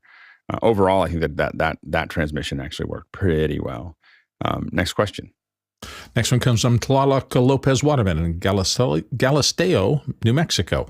I was at a conference yesterday for Native American art. Made me wonder about covering non-audio visual and tech. Would office hours stay away from that sort of thing? Go ahead, Bill. Well, I just think that sometimes I've been through an art museum. Sometimes I like to do it on my own and just experience for myself. But I've taken a couple of tours with a docent where somebody really understood what you were looking at and can guide you into a deeper understanding of visual arts. I think that would be a fabulous kind of live tour to do, to be able to walk through something where you're really seeing high-end, brilliantly conceived art and then have some explanation that helps you understand it at a deeper level. I think that would be incredibly compelling. Go ahead, Courtney.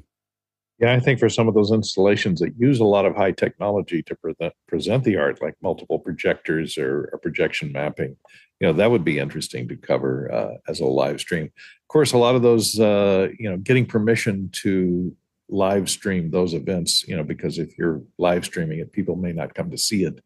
Goes, hey, we saw the live stream. We don't need to go. So you will have to get permission from the artists and everyone. And when someone turns me down because of that, I just know that they're having they have a problem with old thinking. It just is never that way. Like as someone who's done this for 20 years, showing people video of your event has people want to go the next year. It does not replace them from wanting to go to it. And it's just old thinking that people get into these events. I mean, Courtney brings up something that comes up a lot, like, oh, if I show it on video, no one's going to come. If you show it on video, if 1/10 of the people watching come, it's going to increase the number of, and it's never, people are never like, I'm not going because of that. So I think that's, but I will say that my intention is that this is a solution for all conferences, that this is something that should happen in every conference, that we should be making the sessions more available and more conversational with the online audience. One of the big comments with SIGGRAPH was they had all these events and they had a virtual pass and they had no way to ask questions remotely. I wonder how we could fix that. So there's, finding those things to be more accessible. Like what we're really looking at is how do we make these conferences more accessible to the rest of the world so that it's a better impact for the conference, it's a better impact for the sponsors and the exhibitors, it's a better impact, to get that wider. And B, how do we think about the next generation of conferences and how do we build those so that they're built that way from the DNA? Right now, we're clumping this onto the outside of a conference. What happens if we build the conference from the ground up to support this kind of experience? And that's part of what we're thinking about as we do this. Like, for instance, you really want, what I did like about SIGGRAPH a lot more than NAB, Cinegear, I liked it a lot better than Cinegear because it was all indoors. I did not like that at all. But I love, Cinegear is still the best density of stuff, but it's still, anyway. But what SIGGRAPH was really great is a lot of the booths were smaller. So there was a lot less walking and a lot less loudness and a lot less other things. It was much easier for us to cover, and it really underlines something that I think is, I really want to give booths, if I built one of these from scratch, I would build them in 20-foot by 10-foot spaces, give them walls that they can just put stuff on so they don't have to load in.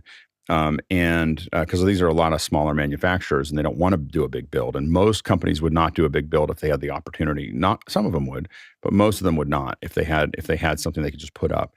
And it also helps us control audio. I put a lighting grid over it to make it look pretty. I give internet to all the booths automatically, like all these things, so that people have the ability to express that. Let's go to the next question. Peter Belbin in Houston, Texas says, day one camera had no audio latency, but the other had significant audio versus video timing issues. Perhaps both cameras should receive audio or neither camera should capture audio, so the latency will be consistent regardless of the camera. 100%. That's one of the reasons we switched on the second day to pushing all the audio into the Scorpio. Hadn't thought about it. Like it was like once people said, "Oh, there's latency on the second camera," I was like, "Oh, right, yeah, there would be, wouldn't there?" So the first camera had the audio going straight in, which means there's zero latency. Second camera had it's going over a transmitter and going through a thing, and so it definitely had latency. We took it away from both cameras after that, and we'd probably continue to do that. Go ahead, Courtney. Yeah, I was noticing some very funny things happening with Sync. As a panelist, we're on the Zoom call, and we were seeing the program feed like we do here every day. And usually the program feed is delayed because it's coming either from YouTube or the feed that's going to YouTube. So it's never in sync with the live video. But I noticed on the day that we were doing those remotes, it was in dead sync. Program was in dead sync with the feed that we were hearing in our ears. So when you saw Mickey us playing with the delay there? No, but when you saw us, it was directly in, right? Because we're not going back and forth. You're seeing the direct feed from the live view up here. So if it's in sync, it should show up in sync here because what you were hearing was a direct feed that was in sync. So that's why it was. The weird thing is when Bill would talk, he would be out of sync on my end. If you're looking at the program, he'd be out of sync. I see. Because it's the way that the Zoom is managed versus the way that the live view is managed. And this is gotcha. Okay. And this is important as we move forward is because one of the things we're trying to do is get to a point where, that live view I can run a 4K coverage going into 1080p Zoom. I don't know if we had that wired up for this one, but what we're trying to do, this is why we're doing HDR in Zoom, is because what I want to be able to do is do HDR 5.1 from to YouTube from the live view. And then so that when we cut to that, you're seeing this beautiful image, you hear everything around it, and we still have to make sure that the panelists fit into that. They don't look drab, so we're trying to get all of that stuff working to produce a better show. Next question. Tlaloc Lopez Waterman back from Galisteo, New Mexico. Batteries. Tell us about power management. I'd love to get a battery to V-mount. I love my single one, but can see how amazing double ones would be for uninterrupted power. Yeah, we don't have double ones yet, but it's starting to think about it. It's hard. The ones that we have are not probably as robust. These are the little small rigs. They're just very convenient. They have a lot of great little subsystems. They've got great outputs and so on and so forth. So I'm really happy with these little 99s. The reason 99 is so important is the TSA won't let you fly with anything bigger than a 99. So everybody's building them now, just under 100 to fit into that. And so, but that I don't know of a lot of places. It would be very hard for us in the mobile rig to dual battery something where it's flipping over from one to the other automatically. We just need to make sure we have time and be able to manage it. And overall, the batteries lasted pretty long. We couldn't do it all day. That's why I want to have either a second rig or a table, or we really plan the panelist time so that we can have breaks every certain number of hours to just swap batteries and keep moving. So we just have to figure out the timing. But I'm more listening to that. But a lot of high powered or really good. I can't remember which ones we use. The Pro cells, I think, from these were. I can't remember which batteries we were using, but we, better batteries than we used on the last one. so go ahead, Bill. Well, I have one of the plates that does Sony NPF 970s, 2 of them onto a V-mount, and it works great. And I've got about 14 970s in my kit in a Pelican case. So next time, just let me know and we'll figure it out. Well, I mean, the main thing is that these box batteries, these V-mounts batteries are just very convenient. They're very small and they pop on, and there's a tons of service on the outside of them, which is why. And I admit that now that I have 3 of them, I'm probably going to keep buying them because I tend to standardize. Like, okay, I have these. I do get the 970s. That's what I have in the Scorpio, and they work great. But I probably will. They're a little bit more size, and so size and everything else becomes a thing. So I'm probably going to standardize around these small rigs right now. Next question. Jack Ruppel, Breckenridge, Colorado. Could you use your video from SIGGRAPH 2023 and create NeRFs of objects? I don't think that the way we shot, you really have to think about how you're shooting to do NeRFs. I mean, we'll talk about NeRFs next week on Tuesday when we talk about SIGGRAPH itself. But I think, I'll be honest, I get a lot of people at SIGGRAPH were talking about shooting video and then generating NeRFs. It's a horrible idea. It's a horrible idea. like as someone who's done photogrammetry for a long time, there's this thing called motion blur, and it really screws the thing up. I don't understand why. It's just, I feel like it's people who don't know better that keep on promoting that's a good and easy way. I hate it when people just say, well, this is the easy way to do that. And then they're producing something that is easy when you're shooting it and way harder in post to manage. But we'll talk about that on Tuesday. Jason, real quick. How would that even be possible without really, really consistent lighting? Wouldn't you couldn't. Your texture just look like garbage? Yeah, it would look like garbage. Yeah. So, but you could do it with video. It's a bad idea. It drives me crazy when people talk about video and NeRFs. Next question. Chad Lafarge in Columbia, Missouri says, was that tripod on a spider or would the wheels have dug into the flooring? I think that it would. I think we could have put Cassie's tripod on wheels, just a wheelbase, and that would have been nice to kind of move things around. You'd see a bit of bumping, so we wouldn't really want to do it live. So that's why it didn't really matter. We have to get into a better cadence of how we get from one camera to the other, or how we do moves, or how we pull off of one camera and go to another one, and we're still figuring that out. I'm tempted to play with the easy rig, the one that goes up over someone's head and comes down. You can kind of hang it. I think for the main camera, that could be pretty compelling. And so I always think they look goofy, so it's really hard for me to get over that. But I really think that could make a big difference. Next question.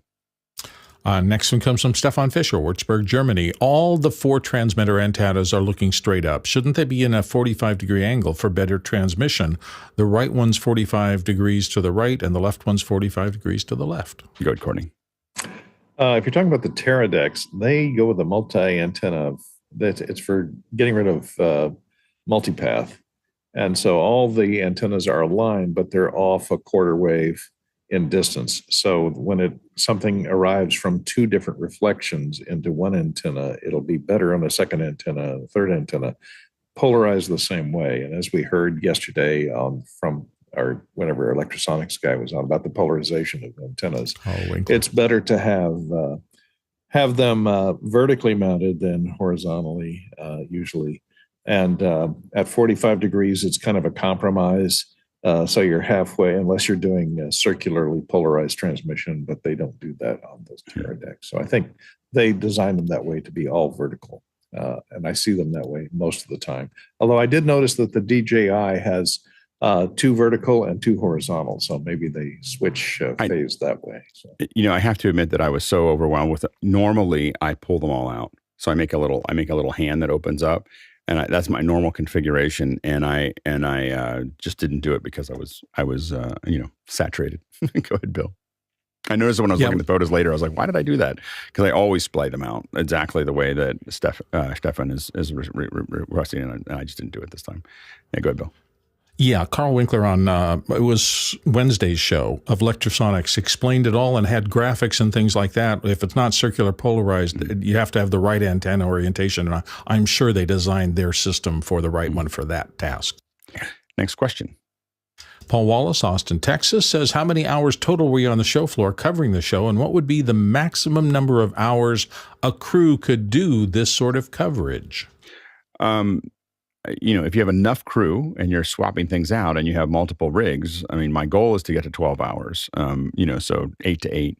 The idea is that you run a couple hours before, you're talking about what the news was and you saw it all there. And by the way, when I say that, this is what Twit used to do. They used to do 8 to 6, 8 to 7 every single day at NAB and other things. And so once you have a table, it gets a lot easier.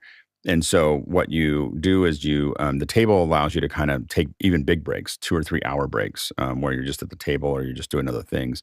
So Twit did this during NAB. They would do it all day, like it was. So I know that is a doable thing. Doing it the way we're doing it is a little too light, but the idea is that we would get with a little more planning, a little more push. You start in the morning, a couple hours before, doing pre-show and talking about what happened the last day and everything else. And then you kick into it at 10. And then if we had 2 or 3 crews roaming around a large conference, which we don't have to deal with until next NAB, the IBC team will need to manage it. IBC is coming up in about 3 or 4 weeks. They'll have to deal with the RAI, which is insane. But for the NAB coverage, what I'm trying to do is have a booth and a rig. Possibly 2, we'll see. And then you could keep going, because then you can give people rests. If you think about it, if we have, let's say 4 rigs, if we have 3 roaming rigs and 1 table, that means every rig is only doing 10 minutes an hour or 15 minutes an hour. Like, it's just like, it's only every location is doing, it's a really low lift. And so it takes more people. That's the big thing. But there's no limit. I mean, we could go 24/7 if we wanted to at some point, but I don't need to do that. What I'd probably do is once we get to that point, which is still probably a year or 2 away, once we get to that point, what we'd probably do is start to subdivide the channels. So we'd have the main channel, and then we start having the audio channels. If you all care about is audio, it's at NAB, you can just watch audio and video and other things like that. Next question.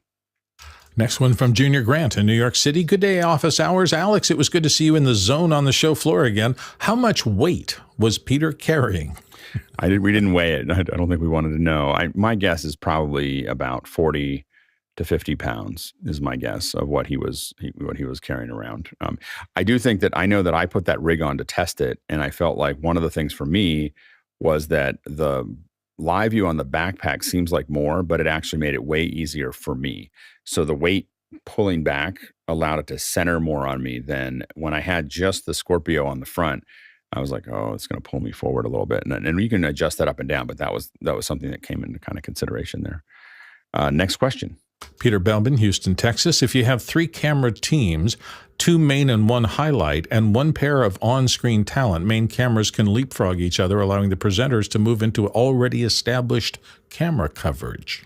That's what we've talked about that. You're right. I mean, that's we're trying to figure out that little process of having a close-up camera and 2 main cameras, and then when the idea is that when the people are talking to each other, we can have one that's kind of grabbing what I'd like to do is a close-up of one of the people talking or a close-up of the person that you're talking to. One of the things I started experimenting with, it was really nice to have Nick, and because Nick knew so much about what he was talking about as well, is that near the end of the second hit, I started just backing away. I just back out of the frame, and that way I could prep and look at questions and do other things. And so having those cameras and not being on camera the whole time allows me, who was acting kind of as the moderator on site, to kind of go through questions and figure them out and what I wanted to do next. So it was good. And I was managing overall the Mukana host view on my phone worked well. So I'll probably keep on refining that. That worked pretty well. There's a thumb area so that you can scroll, and it's on the wrong side for me. So we'll fix that for the next one. Next question. Claudia Lopez Waterman, Callisto, New Mexico. How come monopods are preferred? Can you use a tripod as a monopod and that way have a tripod when needed? You kind of can. You definitely can pull them in and make it work. I know that when we did tripods in the past, the reason we were moving to the monopod is when I looked at the tripod at NAB, it was always like there was wrestling with the tripod to move it. And the thing is, if you want to try to do it seamlessly, you really can't, with the tripod. Like there's just a lot of jiggling around and stuff like that of trying to get it pulled together. With the monopod, you can literally just pick it up and keep walking and then set it back down again and make it work. And so, I felt like it looked more fluid with the monopod. So that's why. But we do have the main camera was on a tripod. Yeah, go ahead, Bill. That's exactly been my experience. I've moved from shooting 75, 80% tripods to shooting 70, 80% monopods for anything where I have to be mobile and go cover an event kind of thing. And it allows so much more flexibility. I mean, particularly as you get into lighter weight cameras, the heavier one's a little tough, but with a lightweight camera, boy, you have so much flexibility. You can toss it up high for an overhead shot. You can flip it around and go low. You just get a lot more done in a short period of time. And in crowded circumstances with a lot of people walking by you, I can't tell you the number of times people tripped into tripod legs and banged the wheels and did everything that just made it a hassle. Yeah, the monopod works a lot better for that reason as well. Good, Courtney. Yeah, and just remember, as far as carrying it around with you, the monopod weighs 1/5 at least. Especially if you've got a good fluid head on top of that tripod. It's going to weigh a fraction of what that tripod is. So when you got to pick up that whole rig and move it to another location, it gets really heavy if you're trying to carry it with the camera actually shooting something, and not just pointed at the ceiling as it's over your shoulder carrying it. With the monopod, you can do that. Just keep it pointed forward, pick it up, and let the monopod act as a little bit of a gimbal as you walk along. Next question. Paul Wallace, Austin, Texas, back. Would it be possible to do a quick run-by of every booth using fast motion? Of course, it would take an athletic videographer. You don't really have to do a run-by. I think what I would do is just do hyperlapse. So I would just, I think I could do, I thought about, Paul was talking about that with me a little earlier. And I think as I thought about it more, I was like, oh, that could be really fun where you have, if I walked slowly down and then turned and looked and then walked down and turned and looked and then walked down and did the whole thing pretty slowly, I could run with it empty, just get, basically what we do is get an exhibitor pass or a work pass, get in there 15 minutes before the place opens and just walk through the whole front, or half an hour and just walk through the whole thing casually. I think you could end up with a really great hyperlapse that would be that then we could stop and talk about each one, and you'd really feel like you were there. It's a really good idea. We're going to try that for a future one. Go ahead, Courtney. Yeah, another idea is just get one of those new DJI action cameras that has stabilization, horizontal stabilization, and stick it on Robert's head, so that when you're walking, when the two other cameras are going to the other thing, as he's walking through, it'll give you a nice stabilized switch to that input, go into the third input on the live view and switch to that when you're relocating from booth to booth. And that way we'll have a nice stabilized walk-through camera taking us to the next location. Good, Bill.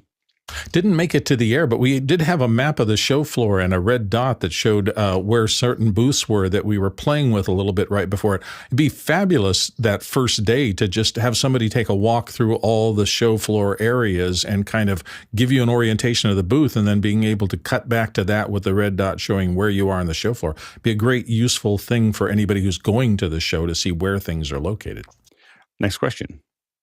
Next one comes from Jack Ruppel, Breckenridge, Colorado. What are your thoughts of Experience SIGGRAPH 2023 in VR 180? And he's got a link to it. I wasn't able to go see that yet. I mean, in the middle of the show, but I think that it's we tried. So Robert had an R5 that we could have used that to record, and then someone sent me, I got a lens, the dual 180 lens, and we were going to try to shoot 10 minutes of the show in stereo 180 with the ambisonic, but the lens showed up before the store opened that was supposed to get the lens, and so we didn't have it. So I'm going to be testing the R5C with the lens and some ambisonic stuff starting next week. So we'll let you know how that goes. But I think that that's a future that we'll probably play into. Next question. Douglas Carmichael, when do you think we'll see all of the coverage in HDR 5.1? I'm hoping it'll be by the fall. I'm trying to get to a point where we feel comfortable doing the HDR 5.1 for NAB New York.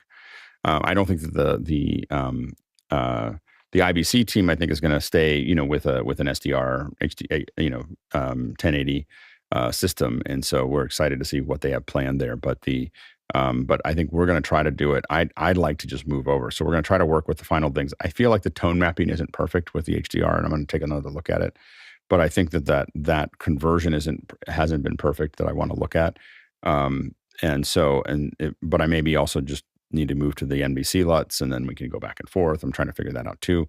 But if we can get all that pipeline working between now and NAB fall, definitely next year, I expect to go to HDR 5.1 for everything, including office hours. So that's we're just slowly figuring all these little bits and pieces out. Thank you so much to the panelists. Thank you to the incredible team that helped us with SIGGRAPH. 22 people from around the world got together. We're playing a game that I don't think anyone else can play. And we're really excited about that. And I think that we're changing the accessibility of these shows, these expos. These are all little baby steps towards the idea that everyone around the world can experience the event. And so the people who play on these teams, we're taking all the hits. We're trying to figure this all out. But I think it changes the way information flows from these events. These events are very valuable, and people learn a lot from them. And we bring a lot of thinkers together, but we have to figure out a way to make it more accessible and make it more available to everyone. And it's good for everyone for that to happen. So we're gonna keep on working on it. We really appreciate the SIGGRAPH team and everybody that was part of and we're gonna open up. I meant to have it open before I started the show, but the sign up for NAB 2020, the NAB New York, is going to go up into Discord right after the show. So if you're interested in being part of the coverage in New York, look for that. I'm going to post that form that Brian's already built for us in Discord in the Alex announcements. Right after, in the next couple minutes. So we'd love to have you be part of it, but either remotely or in person. And we're really excited about it. It'll be the next level of all of this. Thanks to the panelists who showed up today. We can't do this without you. Thanks to the producers who did a great job at it. It's great coming in the morning and having 14 great questions before we start. Really It's great. So great work by the producers of that and all the other questions that came in. Just really, really well done.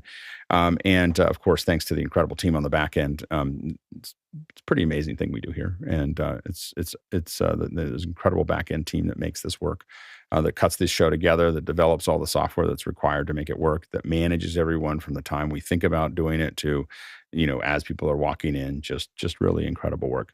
So thank you for your contribution. All right. We traveled, and my thing is all discombobulated. I'm testing something, and it makes everything harder. We traveled 70,000 miles today, 113,000 kilometers. That's 557 million bananas for scale. All right, let's go ahead and jump into After Hours. Thoughts and prayers for everyone in Maui today. Oh, man. That was crazy. Instead of making my bed every morning, I decide instead to travel 500 million bananas. Dennis, I gotta go to the store for scale. I can't scale anything. Yeah, no joke. Thoughts and prayers for Maui. Reminder that they're at 10 a.m. today, Memo Live with Oliver. So he's going to be working with Tony and showing how to put it together. We're going to do it live in office hours. So 10 a.m. today. So stay tuned for that. Be an after hours, right?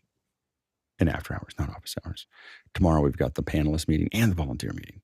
And so stay tuned for that as well. Yeah.